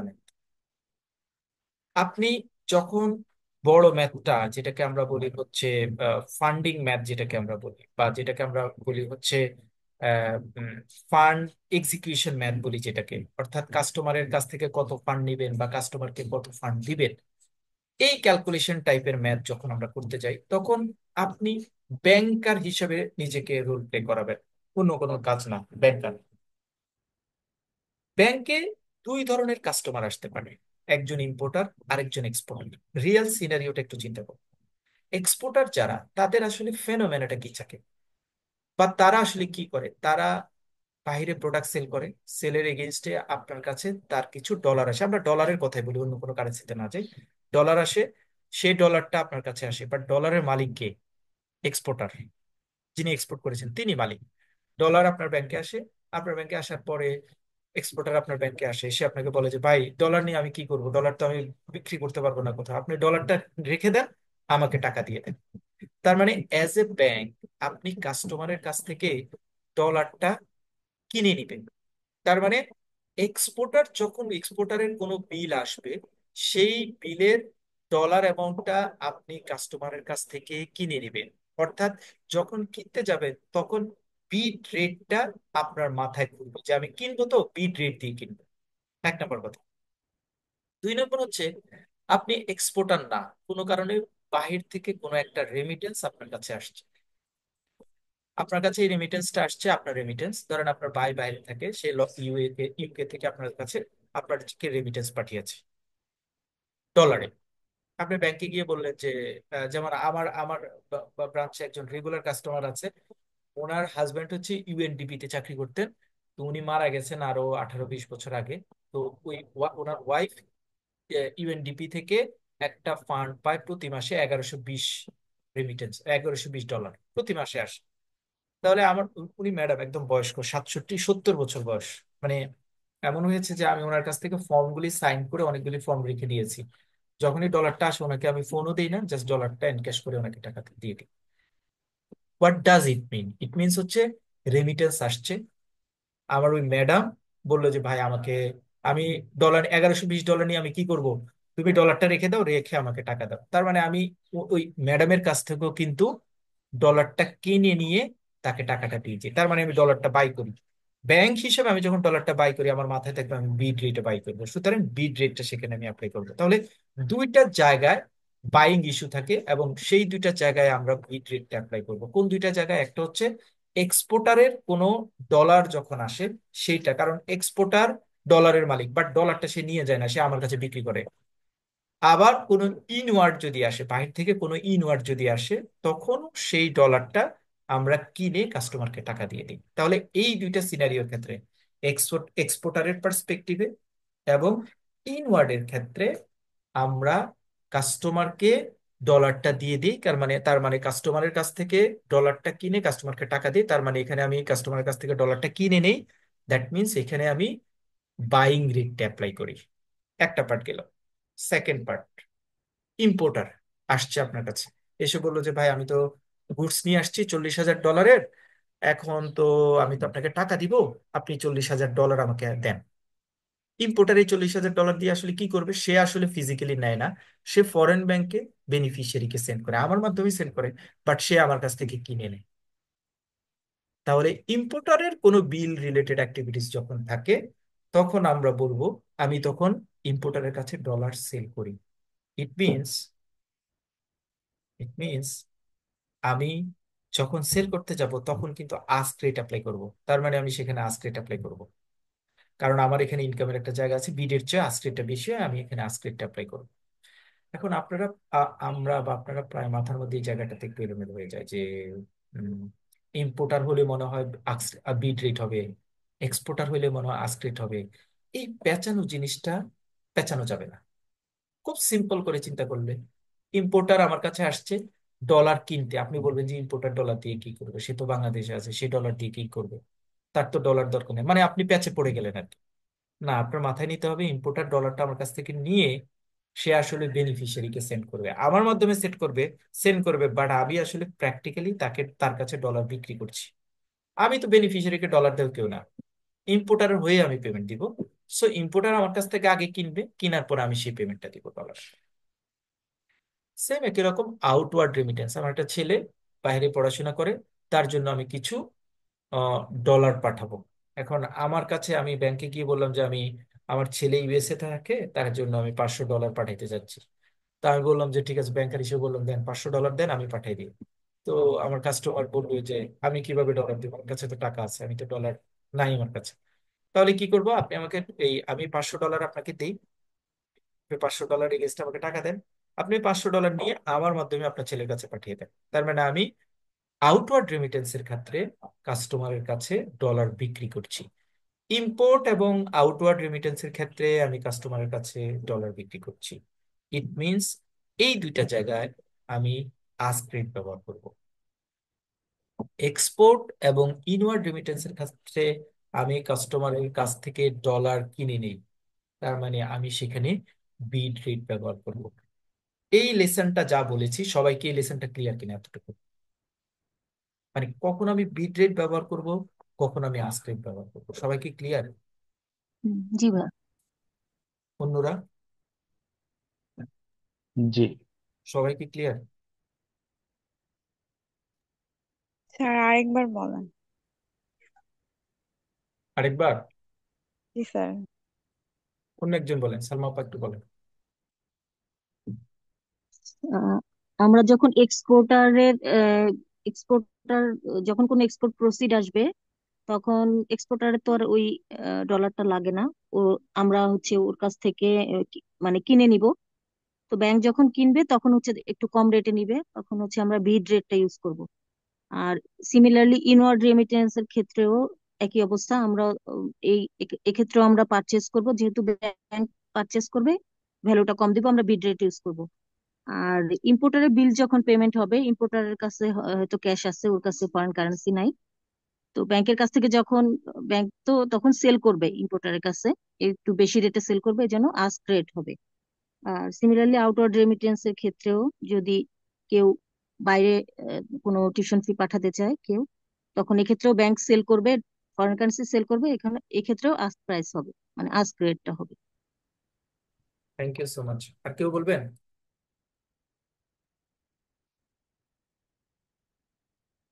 সবাইকে ক্লিয়ার? তার মানে জি। ইম্পোর্ট ইম্পোর্ট এবং আউটওয়ার্ড রেমিটেন্স, এই দুইটা জায়গায় আমি কাস্টমারের কাছে ডলার সেল করি, সেজন্য আমি এখানে আস্ক রেট ব্যবহার করবো। Ask rate. এক্সপোর্টার এবং ইনওয়ার্ড রেমিটেন্স, এই দুইটা জায়গায় আমি কাস্টমারের কাছ থেকে ডলার কিনি। কাস্টমার ডলারের মালিক, কাস্টমার কাছ থেকে ডলার ঢুকে আমাদের ব্যাংকে, তার কাছ থেকে আমি কিনি। সেই জায়গায় আমি বিড রেটটা ব্যবহার করবো, কারণ কেনার ক্ষেত্রে আমি কম রেট দিব, অর্পিতা ম্যাডাম বলেছিলেন। আর বাইয়ের সেলের ক্ষেত্রে আমি বেশি রেট নিব, সেই জন্য আমি আস্ক রেট ব্যবহার। ঠিক আছে? এখন আমরা দুইটা ম্যাথ করব। একটা হচ্ছে মানে ডলার কেনার ক্ষেত্রে একটা ম্যাথ, আর ডলার বিক্রির ক্ষেত্রে একটা। এই দুইটা ম্যাথ করবো। প্রথমে আসি ডলার কেনার ক্ষেত্রে। এটা 95 ব্যাংকিং প্রফেশনাল এক্সামিনেশনে আসছিল। ডলার কেনার ক্ষেত্রে না বিক্রির ক্ষেত্রে, এটা আমি জানি না, আমি প্রশ্নটা পড়ি। প্রশ্নটা বলা আছে এরকম: please calculate the exchange rate for buying a 120 days uses export bill. Export bill. Export bill. Export bill হলে কি আমরা কোন রেটটা ব্যবহার করবো, বিড না আস্ক? বিড। পারচেস করব তো আমরা, এই ক্ষেত্রে আমরা বিড হবে। বিড হবে। সবাই কি ক্লিয়ার? এখানে আমরা বিড রেট ব্যবহার করবো। কার কোনো কনফিউশন আছে? নাই। বিড রেট ব্যবহার করবো। বিড রেট ব্যবহার করানো মানে হচ্ছে কম রেটটা ব্যবহার করা, ছোট রেটটা ব্যবহার করা, এটাও আমরা মাথায় নিলাম। এক্সপোর্ট বিলের ডিনোমিনেশনটা হচ্ছে পাউন্ড স্টার্লিং। 75,000 ডলারের একটা বিল আসবে। সেই বিলটা 120 দিনের বিল, 120 দিন আর 20 দিন পরের বিল। এই বিলটা আমার কাছে সে নিয়ে আসছে, এই বিলের অ্যামাউন্টটা নিয়ে আসছে, আমাকে বলছে যে এই বিলের এগেনস্টে তাকে টাকা দিয়ে দেওয়ার জন্য। ওকে, আমি ডলারটা রেখে, ডলার না এখানে স্টার্লিংটা রেখে তাকে টাকা দিয়ে দিই। এবার তারা কন্ডিশনটা দিয়েছে, পাউন্ড স্টেলিং 1 = $1.4915 থেকে এটা, তার মানে দুইটা রেট, বিড রেট এবং আস্ক রেট দিয়েছে। আচ্ছা, আপনাদের বড় ম্যাথটা সবসময় বিড এবং আস্ক রেট দিয়ে থাকবে। ছোট যদি থাকে ক্রস রেট বের করতে গেলে 4 মার্কসের, সেটার জন্য হয়তো সিঙ্গেল রেট দিয়ে আপনাকে ক্রস রেট বের করতে হতে পারে। বাট বড় ম্যাথটা সবসময় বিড এবং আস্ক রেট দেওয়া থাকবে, সুতরাং এটা নিয়ে কোনো টেনশনে পড়ার কিছু নেই। সেকেন্ড অপশন হচ্ছে ইউএসডি 1 = টাকা 90 থেকে 90.102 থেকে 91 পয়েন্ট, এটা তার মানে এটা বিড রেট, এটা আস্ক রেট। এটা বিড রেট, এটা আস্ক রেট। প্রথমে আমার মাথায় ঘুরাইতে হবে, আমার তো এই জায়গা থেকে একটা ক্রস রেট বের করতে হবে। ক্রস রেট বের করতে হলে সেখানে দুই লাইনের মধ্যে টোটাল 3 ধরনের কারেন্সি থাকতে হবে, একটা কমন কারেন্সি থাকতে হবে। এটাকে আমি খুঁজে দেখি সব ঠিকঠাক আছে কিনা। পাউন্ড একটা কারেন্সি, ইউএস ডলার আর একটা কারেন্সি, ইউএস ডলার আর একটা কারেন্সি, টাকা আর একটা কারেন্সি। ঠিক আছে, 3 ধরনের কারেন্সি আছে, কমন কারেন্সি হিসেবে ইউএস ডলার আছে, কোনো সমস্যা নাই। ক্রস রেট বের করতে গেলে আমার সাথে আসলে, আমি অ্যাজ এ ব্যাংকার, আমার সাথে আসলে আমার যে এক্সপোর্টারের রিলেশন হচ্ছে কোন কারেন্সির মাধ্যমে দেখেন। এক্সপোর্টারের কারেন্সি হচ্ছে স্টার্লিং, আর আমার কারেন্সি হচ্ছে টাকা। সুতরাং ইউএসডি কে আমার বাদ দিতে হবে। আমি বাস দিয়ে দিব পাউন্ড স্টার্লিং এর সাথে টাকার ক্রস কারেন্সি করলে আমি এখান থেকে ইস্যুটা ক্লিয়ার করে ফেলতে পারবো। এক নাম্বার কথা। তাহলে ক্রস রেট করতে গেলে পাউন্ড স্টার্লিং এবং ইউএসডি কে বাদ দিয়ে পাউন্ড স্টার্লিং এবং টাকার মধ্যকার রিলেশনশিপটা ক্রিয়েট করতে হবে আমার। প্রথম ক্রস রেট বের করতে হবে। এতটুকু আমি না পড়ি আমি জানি না কি আছে না আছে। এই যে বের করলাম আমি। আমরা কিন্তু এখানে একটা কথা বলে রেখেছিলাম যে ইউএসডি এক সমান পাউন্ড স্টেলিং এর, অর্থাৎ পাউন্ড স্টেলিং ওয়ান সমান ইউএসডি 1.49 থেকে এটা, এই লাইনটাকে চাইলে এরকমও লেখা যায়। আমি কিন্তু বলেছিলাম যে পাউন্ড স্টেলিং স্ল্যাশ ইউএসডি সমান, যখন স্ল্যাশ দিয়ে লিখবো তখন এই যে এই ডিনোমিনেটেড বিট এবং আস্কের পাশে কিন্তু ওই কারেন্সিটা লিখবে না, শুধু এরকম লিখবে। তার মানে এই লাইন এবং এই লাইনের মধ্যে কোনো পার্থক্য নাই, সেম লাইন, সেম একই রকম। ইউএসডি এক সমান টাকা 90, বিড রেট আস্ক রেট যদি থাকে এটাকে চাইলে আমি এরকম লিখতে পারি ইউএসডি স্ল্যাশ টাকা, যেটা এককে থাকে সেটা স্ল্যাশের বাম দিকে থাকে। এখন আমার টার্গেট কি? আমার টার্গেট হচ্ছে 1 পাউন্ড স্টেলিং সমান কত টাকা এটা বের করা। কারণ আমি তো তাকে টাকা দিব। 1 পাউন্ড স্টেলিং সমান কত টাকা সেটা বের করতে হবে আমাকে। তাহলে 1 পাউন্ড স্টেলিং সমান কত টাকা লিখলাম, পাউন্ড স্টেলিং উপরে টাকা নিচে, বিট করব একটু আগে আমি যে মেথডটা বলেছি সেই মেথড, আস্ক করব একটু আগে আমি যে মেথডটা বলেছি সেই মেথড। পাউন্ড স্টেলিং স্ল্যাশ টাকার রেটটা বের হয়ে গেল। এই রেট বের হওয়ার পরে আমরা এবার, আপনি বলেন, একটু আগে যেমন বলে আসছি এক্সপোর্টারের বিল, তার কাছ থেকে আমি বাই করব, সুতরাং তাকে আমি কম দেওয়ার চেষ্টা করব। মানে আমি ওই ম্যাথের যত জায়গায় রেট ক্যালকুলেশন করব সব জায়গায় আমি বিট রেটটা ক্যালকুলেট করব। এটা হচ্ছে আমার রেসপেক্টিভ রেট। সবাই কি ক্লিয়ার হয়েছে এতটুকু পর্যন্ত? হুম, জি ভাই। কারো কোনো কনফিউশন আছে? কারো কারো কারো কারো কোনো কনফিউশন আছে? শেষে না জয়েন ভাইয়া। করেছেন কে? একটু আগে জয়েন করেছেন কে? এই just 5 minutes or 7 minutes before K join করেছেন? ভাইয়া আমি জয়েন করেছি। আচ্ছা, শারমিন। আপনি আপু রেকর্ডিংটা আবার একটু শুনতে হবে, না হলে কিন্তু আপনি ক্লাসের মাঝখানে অনেকটুকু জায়গা মিস করেছেন। হ্যাঁ আপনি কিন্তু ভাইয়া, ওই যে অফিস ছিল এই জন্য। ও আচ্ছা, আপনি একটু রেকর্ডিংটা একটু মনোযোগ দিয়ে শুনবেন, ঠিক আছে? হ্যাঁ হ্যাঁ, আচ্ছা ঠিক আছে ভাইয়া। আচ্ছা, তাহলে আমি বিট রেট, এই রেট নিয়ে আমার ম্যাথের ফার্দার যত এসকেলেশন আছে, যত কাজ আছে, সেইটুকু কাজ আমি বিট রেট দিয়ে কভার আপ করবো। ওকে, বিট রেট দিয়ে কভার আপ করবো। এবার আমার রেগুলার ম্যাথে চলে আসে। আমার প্রথম কাজ হচ্ছে ক্রস রেট বের করা, এটা হচ্ছে আমার প্রথম কাজ। ক্রস রেট বের করব প্রথমে আমি ম্যাথের শুরুতে আমি ক্রস রেটটা বের করে ফেলবো। ম্যাথ নির্দিষ্ট কোনো ফর্মুলা দিয়ে ম্যাথ করতে হবে এমন কোনো কথা নেই, প্রথমে আমি ক্রস রেটটা বের করে ফেলবো। আচ্ছা, এতটুকু যাওয়ার পরে এখানে সি নাম্বার একটা লাইন লিখেছে ট্রানজিট পিরিয়ড 15 ডেজ।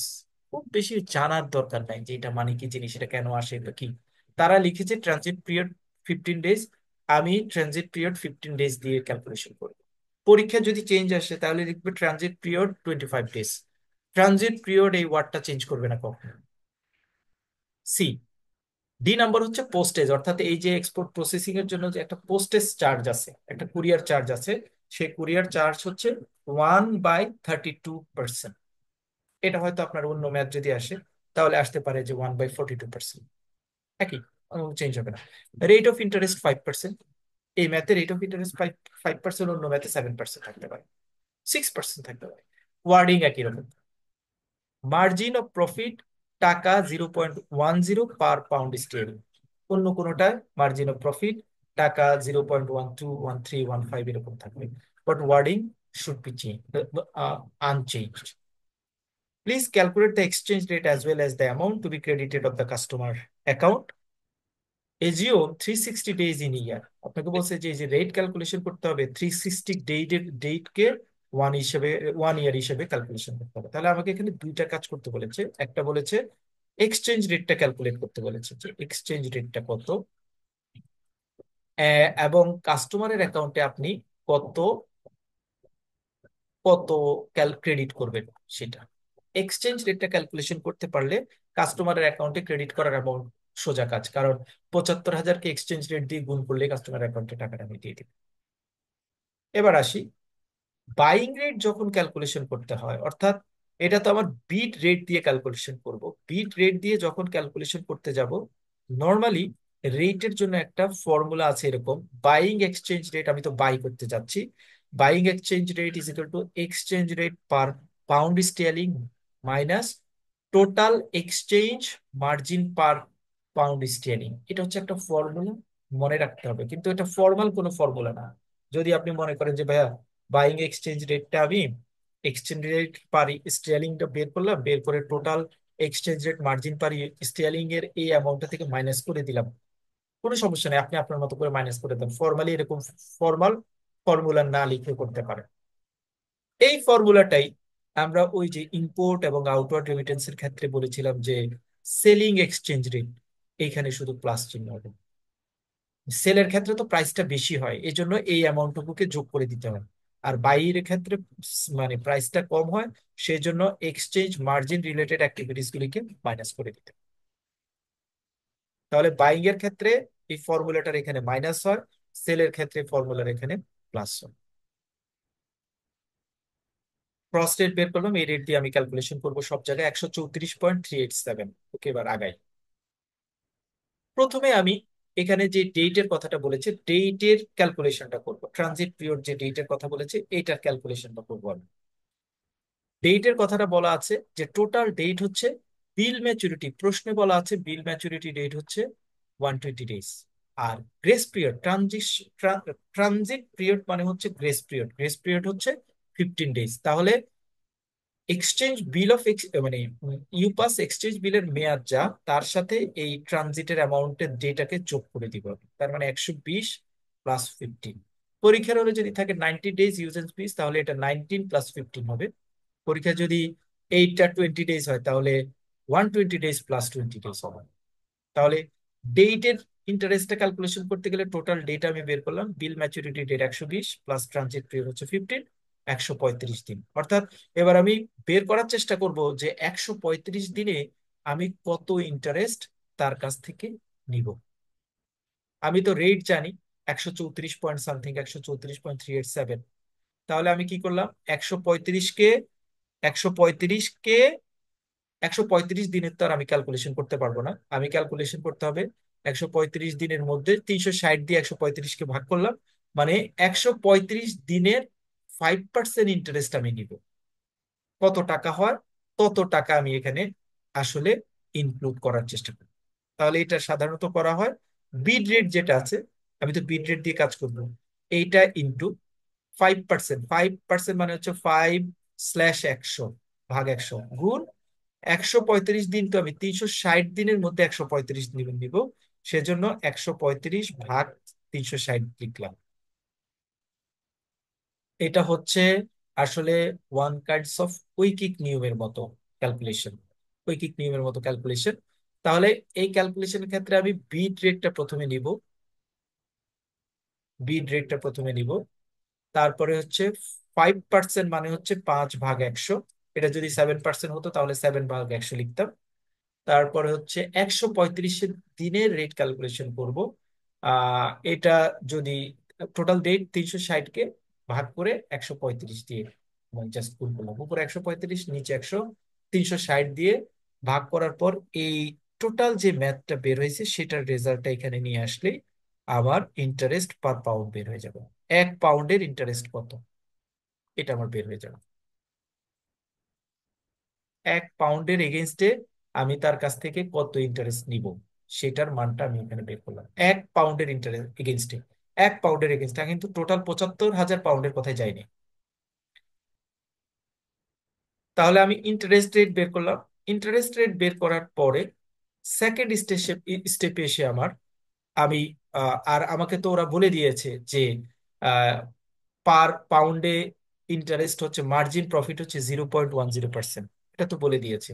আর পোস্টেজ হচ্ছে 1/32%, এটা পোস্টেজ 1/32%, এটা আমি ক্যালকুলেশন করে নিয়ে নিলে আমার রেজাল্ট বের হয়ে যায়।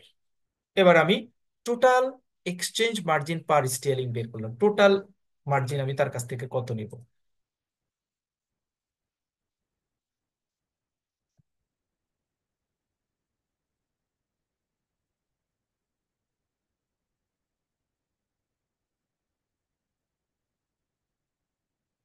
টোটাল আমি তার কাছ থেকে নিব, এটা হচ্ছে ইন্টারেস্টের এগেনস্টে এত টাকা নিব, যেটা আমি একটু আগে বের করেছি। প্রফিট মার্জিন ছিল 0.10, যেটা প্রশ্নে দেওয়া ছিল। এবং পোস্টেজ হচ্ছে এটা, পোস্টেজটা আমি ক্যালকুলেশন করেছি কিভাবে। পোস্টেজটা ছিল এত পার্সেন্ট।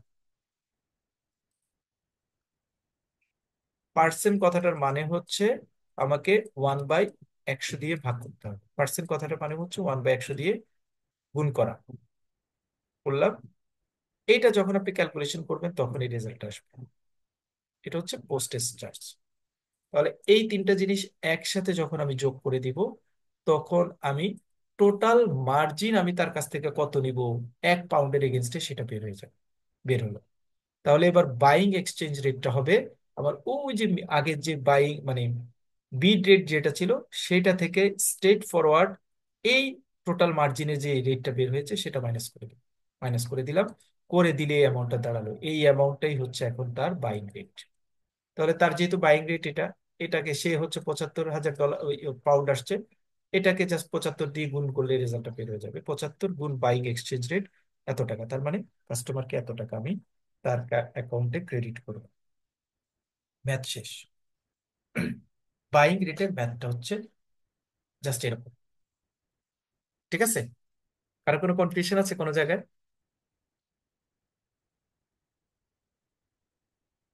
হ্যাঁ, স্টেপ থ্রিটা একটু দেখান তো, স্টেপ থ্রি। স্টেপ 3 এটা, এটা জি ভাই, একটু লিখে নিন। স্টেপ 3-তে আমি exchange rate per pound stealing থেকে টোটাল এক্সচেঞ্জ, এই যে টোটাল এক্সচেঞ্জ যা বের হয় সেটাকে মাইনাস করবো। এখানে যা বের হয়, এখানে তো তিনটা জায়গা থেকে ক্যালকুলেশন আসে। একটা হচ্ছে পোস্টেজ চার্জের একটা ক্যালকুলেশন থাকে, সেটা বের করতে হয়। তারপরে হচ্ছে প্রফিট মার্জিনের একটা ক্যালকুলেশন, ওটা ক্যালকুলেশন করতে হয় না, ওটা বরাবর দেওয়া থাকে, সেটা আসে। তারপরে হচ্ছে পাউন্ড স্টেরিং এর মার্জিনের অ্যামাউন্ট আসে, যেটা ট্রানজিট ডেটের উপর বেস করে আমি ক্যালকুলেশন করতে হয়, সেটা ক্যালকুলেশন করে বের করতে হয়। আচ্ছা ভাইয়া, এখানে অনেক সময় প্রশ্নে বলা থাকে যে শো ইউর রাফ ক্যালকুলেশন, সেই ক্ষেত্রে মানে আচ্ছা, কেমন দেখাইতে হবে? শো ইউর রাফ ক্যালকুলেশন মানে হচ্ছে এই যে ক্যালকুলেশনটা করেছি, এই যে এই আপনি এটাকে ভেঙে লিখেছেন, ভেঙে লিখবেন, এটা হচ্ছে শো ইউর রাফ ক্যালকুলেশন। মানে আপনি এটা লিখবেন, এটা গুণ 5কে 100 দিয়ে ভাগ করলে একটা দশমিকের রেজাল্ট আসবে, সেটা তো আপনার ক্যালকুলেটর থাকবে, সেটা এখানে লিখবেন। গুণ 135কে 360 দিয়ে ভাগ করলে একটা রেজাল্ট আসবে, সেটা এখানে আনবে। তারপর এটার সাথে এটা গুণ করলে এই রেজাল্টটা বের হবে। এখানে যেভাবে ক্যালকুলেশন করেছে এভাবে না করে ভেঙে ভেঙে ক্যালকুলেশন করা, এটাকে বলা হয় শো ইউর রাফ ক্যালকুলেশন। এটা বরং এটা খুব কমপ্লিকেটেড ক্যালকুলেশন করেছে, আমার এত কিছু তো দরকার নাই। এটা থাকলো। আমি আমার ম্যাথটা আপনাদের যে নোটটা দিব সেটা এই ম্যাথটা দিব না, আমি আমার মতো করে করে দিব, হ্যান্ড রাইটিংটা দিব আপনাদের জন্য, ওইটা আরো সোজা হবে। মানে আমি ডিটেল রাফ ভেঙে ক্যালকুলেশন করে দেবো, আপনি ওইভাবেই করবেন। আহ তাহলে এটা ভাঙবেন, এখানে আসবে এই রেজাল্ট, এখানে আসবে এই রেজাল্টটা, এখানে আসবে, তিনটা রেজাল্ট গুণ করে আমি এখানে টাকা বের করবো। এইরকম হচ্ছে show your rough calculation. As well as আমার যেমন এখানে একটা পোস্টেজের একটা চার্জ আসছে। পোস্টেজের চার্জ হচ্ছে 1/32%, পার্সেন্টকে 1 × 100 দিয়ে গুণ করে আমি পোস্টেজের অ্যামাউন্টটা লিখে দিই, তাহলে ওইটা আমার জন্য ইজিয়ার হবে। আর কারো কোনো প্রশ্ন? সবাইকে ক্লিয়ার?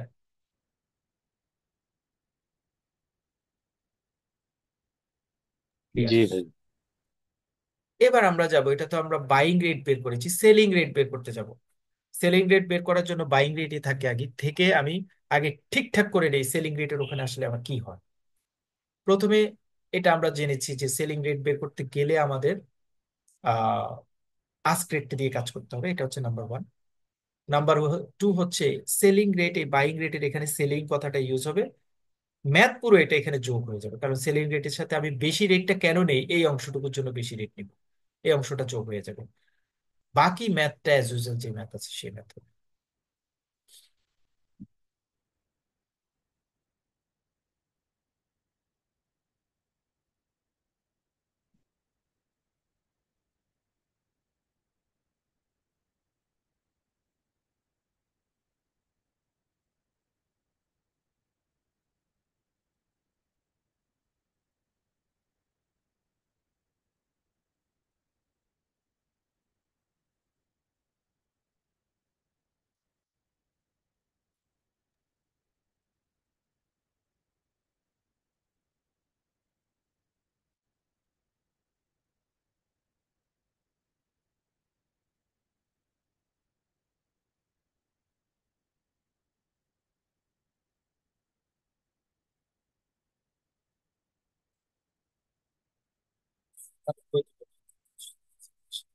আসছে সেটা সেলিং রেট দিয়ে আসছে।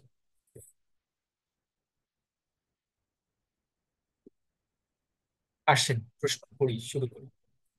Your importer wants to book for a payment for 90 days LC, করতে চাচ্ছে 90 days LC এর জন্য, amount euro $25,000 to your bank, আপনার ব্যাংকে বুক করতে চাচ্ছে। তাহলে ইম্পোর্টার বুক করতে চাচ্ছে, ইম্পোর্টার হয় তার মানে সে এই ইউরোটা কিনে নিতে চাচ্ছে, 90 দিন পরে পেমেন্ট দিবে।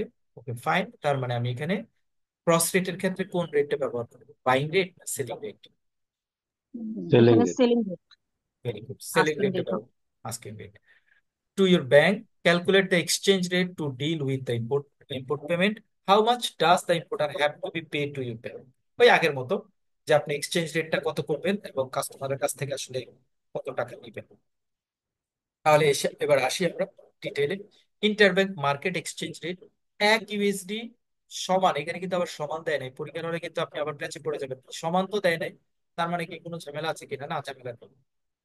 1 USD সমান বিডিটি 109.50 থেকে 110, বিড রেট আজকে দেওয়া আছে, ফাইন।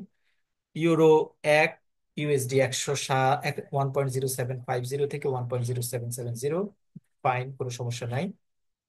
আমরা এই জায়গা থেকে ক্রস রেট বের করতে হবে প্রথমে। ক্রস রেট বের করতে গেলে আমার তিনটা কারেন্সি প্রয়োজন হবে। এখানে একটা কারেন্সি আছে, এখানে একটা কারেন্সি আছে, আরেকটা কারেন্সি হচ্ছে বিডিটি, কোনো সমস্যা নাই। আমরা আবার জানি যে একটা কারেন্সি দুই জায়গায় থাকতে হবে কমন আকারে, ইউএসডি, ইউএসডি কমন কারেন্সি দুই জায়গায় আছে। তাহলে এই দুইটা কারেন্সি সরিয়ে ফেললে আমার কারেন্সি থাকবে ইউরো এবং বিডিটির মধ্যে কম্বিনেশন। ম্যাথের মধ্যে আমার দেখতে হবে এই দুইটা কারেন্সি নিয়ে কাজ থাকবে। হ্যাঁ, এখানে ইউরো কনভার্ট করে টাকা অথবা টাকা কনভার্ট করে ইউরোর সাথে রিলেশন, সুতরাং ক্রস রেটের সাথে আমার ম্যাথের পুরোপুরি সবকিছু মিলে যাবে, কোনো সমস্যা নেই। ইউএসডি 1 বিডিটি, এটাকে আমি চাইলে অন্যভাবেও লিখতে পারি। আচ্ছা, যে যে আমি ক্রস রেটটা আগে ক্যালকুলেশন করে আসি, করে আসলে তারপরে দেখবো। আমরা এবার তাহলে ক্রস রেট ক্যালকুলেশনটা করে ফেলি, একটু দেখে নেই। আমি আমি চাইলে এটাকে এভাবেও লিখতে পারতাম, বা স্যাররা যারা প্রশ্ন করেছেন তারা চাইলে ওইভাবে লিখতে পারতাম। ভাই ইকুয়াল দিয়ে তো করতে পারবো না, ইউএসডি বাই হ্যাঁ বিডিটি হ্যাঁ হ্যাঁ ইকুয়ালস। হ্যাঁ হ্যাঁ হ্যাঁ হ্যাঁ হ্যাঁ। এই যে এভাবে করতে পারে, আমি দেখাই দিচ্ছি, এভাবে চাইলেও আপনি করতে পারবেন। যখনই স্ল্যাশ দিবেন তখন কিন্তু আর এখানে বিডিটি দিতে পারবেন না, বা বিডিটি দেওয়ার দরকার নাই। বিডিটি দিতে পারবেন এরকম না, মানে যদি বিডিটি হবে না, কিন্তু কেউ যদি মনের ভুলে দিয়ে দেন এটার জন্য নাম্বার কাটবে না। আর আরেকটা জিনিস একটু খেয়াল রাখবেন, আপনি বিড রেট আস্ক রেটের মধ্যে খেয়াল রাখবেন যে দশমিকের পরে ওরা কয় ঘর নিয়ে কাজ করেছে। প্রশ্নে যত ঘর নিয়ে কাজ করবে আপনি অ্যান্সারেও তত ঘর পর্যন্ত যাবে, তার বেশি যাওয়ার দরকার নেই। তাহলে এখানে প্রশ্নে দশমিকের পরে 4 ঘর দিয়েছি, 5, একটা শূন্য, দুইটা শূন্য, তিনটা শূন্য, চারটা শূন্য।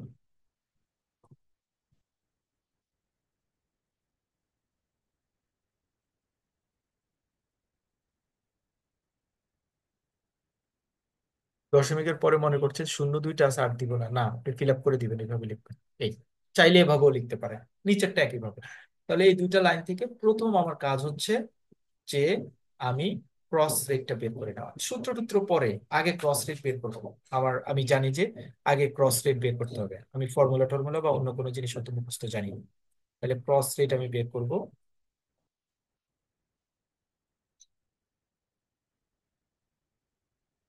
ভাই স্ক্রিন চলে গেছে। চলে গেছে। আমি মানে আরেকটা পেজ ওপেন করছি। যদি এটা পুরো অ্যাকুমুলেট করতে পারিনি আমি, মানে অন্য একটা পেজ থেকে নিয়ে আসতে হবে এটা। মানে হ্যাঁ, নামাজের জন্য একটু টাইম দিন, 10 মিনিট। আহ আচ্ছা, আমরা 5টা নামাজ পড়লে হবে? হ্যাঁ হ্যাঁ, হবে। আচ্ছা, 5টা আমি ম্যাচ শেষ হয়ে যাবে ইনশাল্লাহ। ক্রস রেটের ক্যালকুলেশনটা দেখেন। USD slash BDT is equal to 109.500, এটা ছিল। তাহলে আমরা জানি, এখন তো আপনারা এটা সম্পর্কে পরিচিত, ইউরো স্ল্যাশ বিডিটি বের করতে হবে আমাকে। 1 ইউরো সমান কত বিডিটি? ওকে, ইউরো স্ল্যাশ বিডিটি, বিট রেটটা বের করলাম। আমরা জানি ইউরো যেহেতু আগে আছে, ইউরোকে আগে লিখেছি, বিডিটি যেহেতু নিচে আছে, বিডিটি কে একদম নিচে লিখেছি, কমন জায়গায় ইউএসডি বসিয়েছি, সমান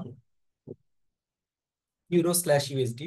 ইউরো স্ল্যাশ ইউএসডি সরাসরি আছে, তাহলে বিট রেটটা বসিয়ে দিব, বিট রেটটা বসিয়ে দিয়েছি এখানে।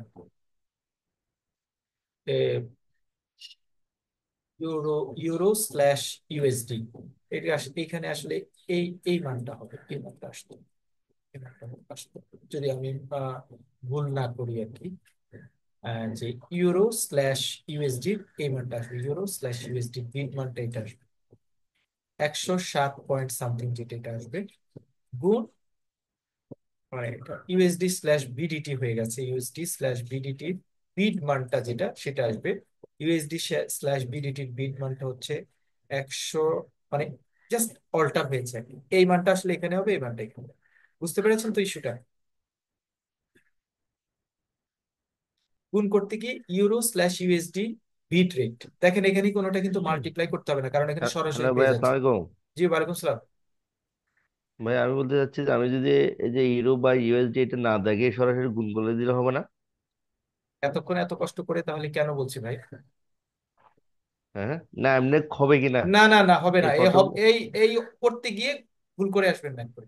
আপনাকে ফর্মুলা দেখাতে হবে তো।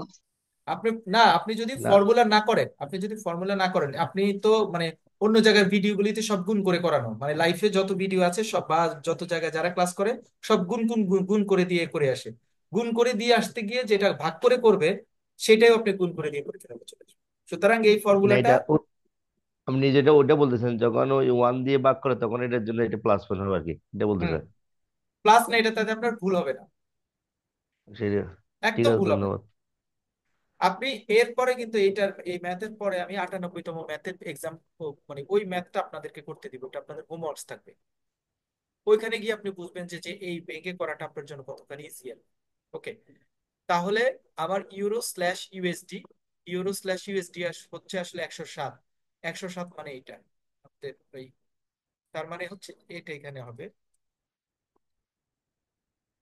আর ইউএসডি স্ল্যাশ বিডিটি হচ্ছে 109। 109টা তো আমি এখানে লিখেছি, এটা আসলে এটা। ওকে, এই দুইটা গুণ করে রেজাল্ট করে ফেললাম, এখানে আসলে কোনো ভাগ করার দরকার হয় না।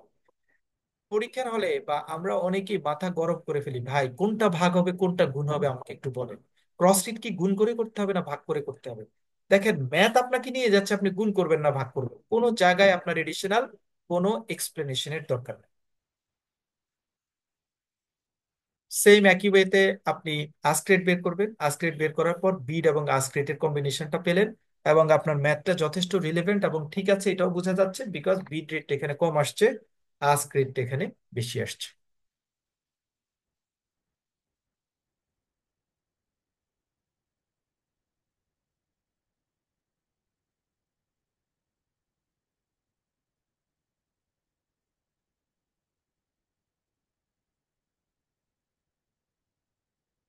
এবার আমরা ক্যালকুলেশনে চলে আসি, বিট রেট এবং আস্ক রেট বের করে ফেলেছি, ক্যালকুলেশনে চলে আসছি। মানে এখানে যেমন এই যে নিজাম ভাই যে একটু আগে বলছে যে ভাই আমি এখানে গুণ করে বের করে দিই, এই যে গুণ করে বের করেছে এখানে, হ্যাঁ, এই যে এইটুকু কাজ আমরা আসলে একটু আগে যে শীটটা দেখেছি সেখানে অত বড় করে কাজ করেছি, এই এতটুকু জায়গায়, এই দুইটা লাইন। পরীক্ষার হলে আপনি চিন্তা করুন 2 লাইনে করি, 2 লাইনে করতে গিয়ে ভুলটা হয়। আমরা ক্রস রেট ওইভাবে করেই করবো সব ম্যাথে।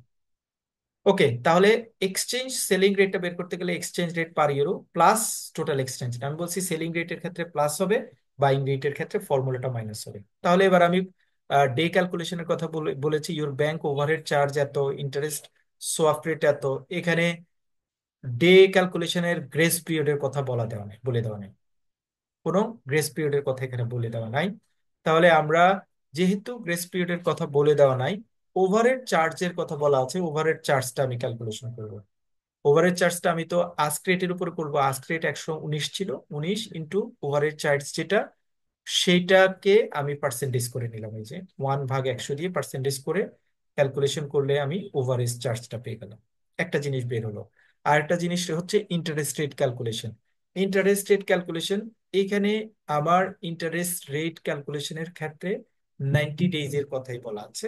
আমি অন্য কোনো ডেজ এখানে ক্যালকুলেশনে নিতে পারবো না বা নিব না, বিকজ এখানে কিন্তু গেস্টেশন কোনো পিরিয়ডের কথা বলা নেই। ইন্টারেস্ট রেট হচ্ছে 3%, এ হচ্ছে 90।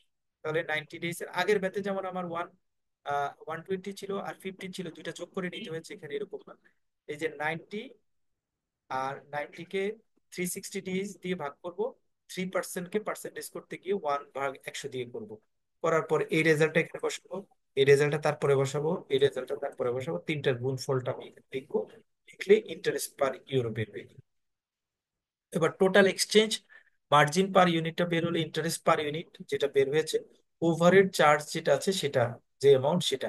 এখানে আসলে যেহেতু ইম্পোর্ট হচ্ছে, কুরিয়ার চার্জের কোনো ইস্যু নাই, তারপরে হচ্ছে গেস্টেশন বা ট্রানজিট পিরিয়ডের কোনো ইস্যু নাই, যার জন্য ওই মানগুলি এখানে আর আসবে না। যে মান আমার রিলেভেন্ট ম্যাথে থাকবে সেই মানটাই আমি সেখানে বসাবো। বসানোর পরে যোগ করার পর আমার এই ম্যানটা বের হলো, এটা হচ্ছে টোটাল এক্সচেঞ্জ মার্জিন পার ইউরো। তাহলে আমি বলেছি সেলিং রেট বের করতে গেলে যেটা আমার আস্ক রেট ছিল সেটার সাথে টোটাল এক্সচেঞ্জ মার্জিন পার ইউরোটা যোগ করে দিতে হবে। আমি যোগ করে দিব, যেহেতু তার কাছে বেশি টাকা নেওয়ার প্ল্যান আমার নিতে হবে বাই ডিফল্ট। যোগ করলে আমার 120 রেট হচ্ছে সেলিং এক্সচেঞ্জ রেট। এবারে 120 দিয়ে, যেহেতু সে 25,000 ইউরো নিতে চাচ্ছে, 25,000 ইউরোকে 120 দিয়ে গুণ করলে 30 লাখ টাকা তাকে, তার অ্যাকাউন্টে থাকতে হবে বা তার কাছ থেকে আমি নিব। আপনার ম্যাথের অ্যান্সার হচ্ছে এটা একটা রেট। এটা আমরা যে ক্রস রেট বের করে যে রেটটা বের করেছি সেটা কিন্তু পরীক্ষা অ্যান্সার না। আপনার অ্যান্সার হচ্ছে যে আপনি তার কাছ থেকে যে ডলার ইউরো সেল করবেন, কত রেটে সেল করবেন, আমি এই রেটে সেল করব। আপনি তার কাছ থেকে তাহলে এই রেটে সেল করার প্রেক্ষাপটে কত টাকা নিবেন, ওই যে আমি নিচের দিকে যে অংশটা দেখিয়েছি সে কতটুকু নিব, এই যে এই অংশটা তার কাছ থেকে নিব। That's all about math. এটা হচ্ছে সেলিং রেটের ম্যাথ, আর আগেরটা ছিল বাইং রেটের ম্যাথ। তার আগে আমরা ক্রস রেটটা দেখেছি, তারও আগে আমরা ডিরেক্ট কোটেশন এবং ইনডাইরেক্ট কোটেশন নিয়ে কথা বলেছি। এর পাশাপাশি আমরা বিট রেট এবং আস্ক রেট নিয়ে আলোচনা করেছি। আজকের ক্লাসের সামারি হচ্ছে এতটুকু। আমরা শুরুতেই ডিরেক্ট কোটেশন ইনডাইরেক্ট কোটেশন ভাইয়া। নিয়ে কথা বলেছি। হুম। সেকেন্ড, আমরা বিট রেট আস্ক রেট নিয়ে কথা বলেছি। থার্ড নম্বরে আমরা ক্রস রেট ক্যালকুলেশন করেছি। ক্রস রেট ক্যালকুলেশন করতে গিয়ে আমরা সিঙ্গেল রেটে একবার ক্যালকুলেশন করেছি, বিড এবং আস্ক রেটের পার্সপেক্টিভে ক্যালকুলেশন করেছি। তারপরে আমরা ভাইয়া। বাইং রেট এবং সেলিং রেট, হ্যাঁ শুনবো, আমি বাইং রেট এবং সেলিং রেট নিয়ে কথা বলেছি। বাইং রেটের ক্ষেত্রে কোন কোন ইস্যুতে আমরা বাইং রেট ক্যালকুলেশন করব, এবং বাইং রেট ক্যালকুলেশন করতে গেলে আমরা ক্রস রেটের কোন রেটটা নিব সেটা নিয়ে আমরা কথা বলেছি। এক্সপোর্টার এবং ইনওয়ার্ড রেমিটেন্সের ক্ষেত্রে আমরা বাইং রেট বা মিড রেটের, ক্রস রেটের ক্ষেত্রে বিড রেটটা নেই। আর ইম্পোর্ট এবং আউটওয়ার্ড রেমিটেন্সের ক্ষেত্রে আমরা আস্কিং রেটটা ব্যবহার করি। আস্কিং রেটটা ব্যবহার করে ক্রস রেট বের করি। ক্রস রেট ব্যবহার করার পরে আমরা টোটাল প্রাইসিং এর যে রেটটা সেটা বের করি, যেটাকে আমরা সেলিং এক্সচেঞ্জ রেট বলি, সেটা বের করি। ফার্দারমোর সেলিং এক্সচেঞ্জ রেট থেকে সে যত ডলার নিতে চায়, ডলার যত যত ডলার বা ইউরো কারেন্সি, অন্য কোনো কারেন্সির অ্যামাউন্ট বিক্রি করতে চায়, সেটাকে গুণ করে, হয় যদি কাস্টমার আমার কাছ থেকে টাকা নিতে চায় তাহলে তার অ্যাকাউন্টে টাকা ক্রেডিট করবো, এই ডেনোমিনেশনটা দিব।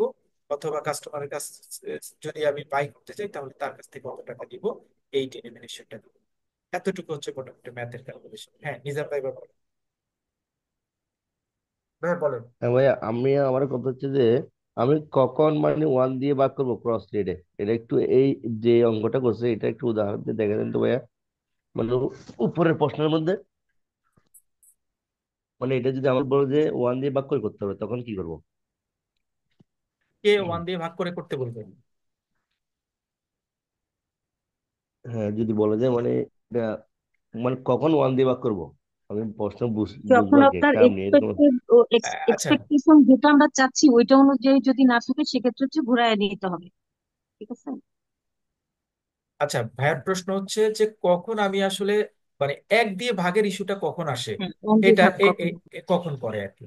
এটা আসলে প্রথম কথা হচ্ছে নিজাম ভাই, এটা ওরা কেউ বলবে না এক দিয়ে ভাগ করতে, জি আপনি আপনার প্রয়োজনে এক দিয়ে ভাগ করবেন, মানে ওরা বলবে না, আপনি করবেন ভাগ। দেখেন, জি আমরা একটা ম্যাথ ক্যালকুলেশন করছি।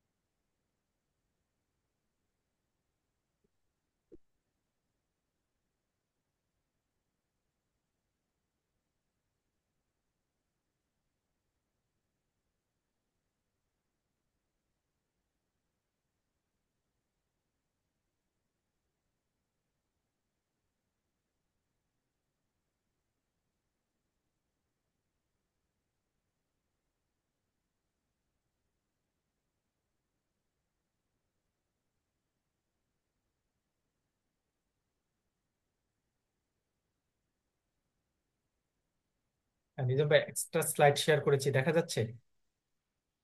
হুম। আচ্ছা, হ্যাঁ দেখা দেখেন, যাচ্ছে ভাইয়া।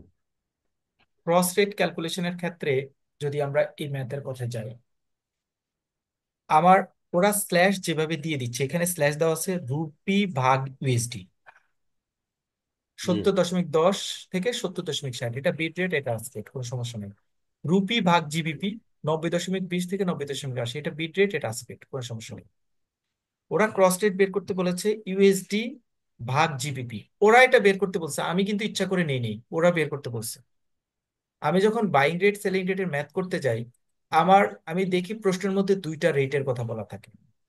এখন দুইটা রেটের কথা যখন বলা থাকে, আমি জানি আমাকে এটা সব সময় ফরেন কারেন্সিটাকে এক ধরে কাজ করতে হবে, আর লোকাল কারেন্সি আমার বিডিটির অ্যামাউন্টটাকে ক্যালকুলেশন করে বের করে নিতে হবে, নাহলে আমি কাস্টমারের কাছ থেকে টাকা নিব বা দিব কিভাবে। এটা হচ্ছে একটা খুব ইম্পর্টেন্ট ইস্যু। 2 নম্বর ইস্যু হচ্ছে, ওরা বলে দিয়েছে যে ইউএসডি ভাগ জিবিপি বের করতে হবে, তাহলে যেটা বের করতে বলবে সেটাই আমি প্রথমে লিখলাম এখানে। যেহেতু দুইটা রেট বলেছে, আমি প্রথমে বিট রেটটা ক্যালকুলেশন করলাম, সমান। আমি বলেছি ফর্মুলাটা যেভাবে আছে, যে ইউএসডিটা থাকলে প্রথমে ইউএসডি স্ল্যাশ দিয়ে ফাঁকা রাখবো, আবার ক্রস গুণনের নিচের অংশটুকু লাস্টের দিকে এইখানটা চলে যাবে, এটা এখানে, আর এটা যাবে, এটা আসবে এখান থেকে, আর মাঝখানের যে ইউএস রুপি, এটা কমন কারেন্সিটা এখানে বসবে, সমান সমান দিলাম। এই জায়গাটাতে প্যাচ, এটা হচ্ছে, এখানে আপনার প্রশ্ন ছিল, আপনার প্রশ্ন এই জায়গাটাতে। আমার জি ম্যাথ বলছে ইউএসডি স্ল্যাশ রুপি, আমি দেখবো যে এই দুইটা লাইন গিভেন আছে, সেখানে ইউএসডি স্ল্যাশ রুপি কিছু আছে কিনা। আমি দেখি ইউএসডি ভাগ রুপি নাই, আছে রুপি ভাগ ইউএসডি, খেয়াল করে দেখেন, আছে রুপি জি ভাগ ইউএসডি। যখনই দেখবো আমার যেটা রেজাল্ট চাচ্ছি সেইটা আমি ডিজায়ার মানটা ওখানে পাচ্ছি না, তখনই আমার মনে করতে হবে যে এটাকে উল্টা করে দিতে হবে, আর তখনই ওয়ান উপরে দিয়ে নিচে এটাকে ভাগ করলে উল্টা ঘুরে যায়। দেখেন, যখন উপরে আমি ওয়ান দিই, তখন নিচের মধ্যে এসে এই রুপিটা উপরে চলে আসে, আর ইউএসডিটা নিচে চলে আসে। দেখেন এতটুকু কিন্তু আবার এটার সাথে মিলে যাচ্ছে। আর বিড আস্ক রেটের ক্ষেত্রে বলা হচ্ছে, যখন বিড রেস থেকে আস্ক রেটে যাব, যখন কোনো রাশিকে মাল্টিপ্লাই করা হবে বা উল্টা করা হবে বা ভাগ করা হবে, তখন বিড রেটের জায়গায় আমি আস্ক রেটটা ক্যালকুলেশন করবো। এই যে আমি এখানে আস্ক রেটটা ক্যালকুলেশন করেছি। আপনি কথাটা ক্লিয়ার হয়েছে? আবার সেম পরের জি ইস্যুতে জি দেখেন, রুপি স্ল্যাশ জিবিপি, রুপি ভাগ জিবিপি, রুপি ভাগ জিবিপি এটা সরাসরি আছে, এটা তো সরাসরি আছেই। আছে, এই জন্য সরাসরি জি মানটা বসিয়ে দিয়েছি আমি এখানে। ঠিক আছে? জি ক্লিয়ার সবাই? হ্যাঁ ওকে ধন্যবাদ। আর কারো কোনো প্রশ্ন আছে? নাই? তাহলে প্রশ্ন না থাকলে আমরা ক্লাসটা আজকে এখানে শেষ করব। ভাইয়া আর জি। একটা কথা হচ্ছে, আপনি যদি আমাদেরকে হোমওয়ার্ক গুলো দেন মানে এই যে হুম, 95 পদ থেকে, হুম। তো আমরা এগুলো করে আপনাকে হোয়াটসঅ্যাপে দেখাতে পারি আর কি। আচ্ছা, এটা এটা করলে এটা ভালো এটা হইলো। এটা ভালো স্টেপ। আপনারা সবাই এখন যেহেতু এই ম্যাথের, আপনাদের সবার কাজ হচ্ছে, আপনারা নেক্সট মানে 96 থেকে 99 পর্যন্ত যতগুলি ম্যাথ আছে, বেশি তো না, 96, 97, 98, 99, 4টা সেশনে যতগুলি ম্যাথ আছে আপনারা নিজেরা ম্যাথগুলি করবেন, রাফ করেন, মানে রাফ করেন, কোনো সমস্যা নাই। তাহলে ম্যাথের ক্লাস এতটুকু পর্যন্ত শেষ। ফরেন ট্রেডের এই ম্যাথটুকু নিয়ে আপনাদের কাভার হবে ক্রস রেট রিলেটেড কোনো ম্যাথ আসলে, যেটা ফরেন ট্রেডে আসতে পারে, ট্রেজারিতে আসতে পারে, অথবা ফরেন ট্রেডের ফর্মাল যে ম্যাথ আছে, বাইং রেট এবং সেলিং রেট ক্যালকুলেশনের যে ম্যাথ আছে, সেই ম্যাথটা এতটুকু শীট থেকে আপনাদের কাভার হবে।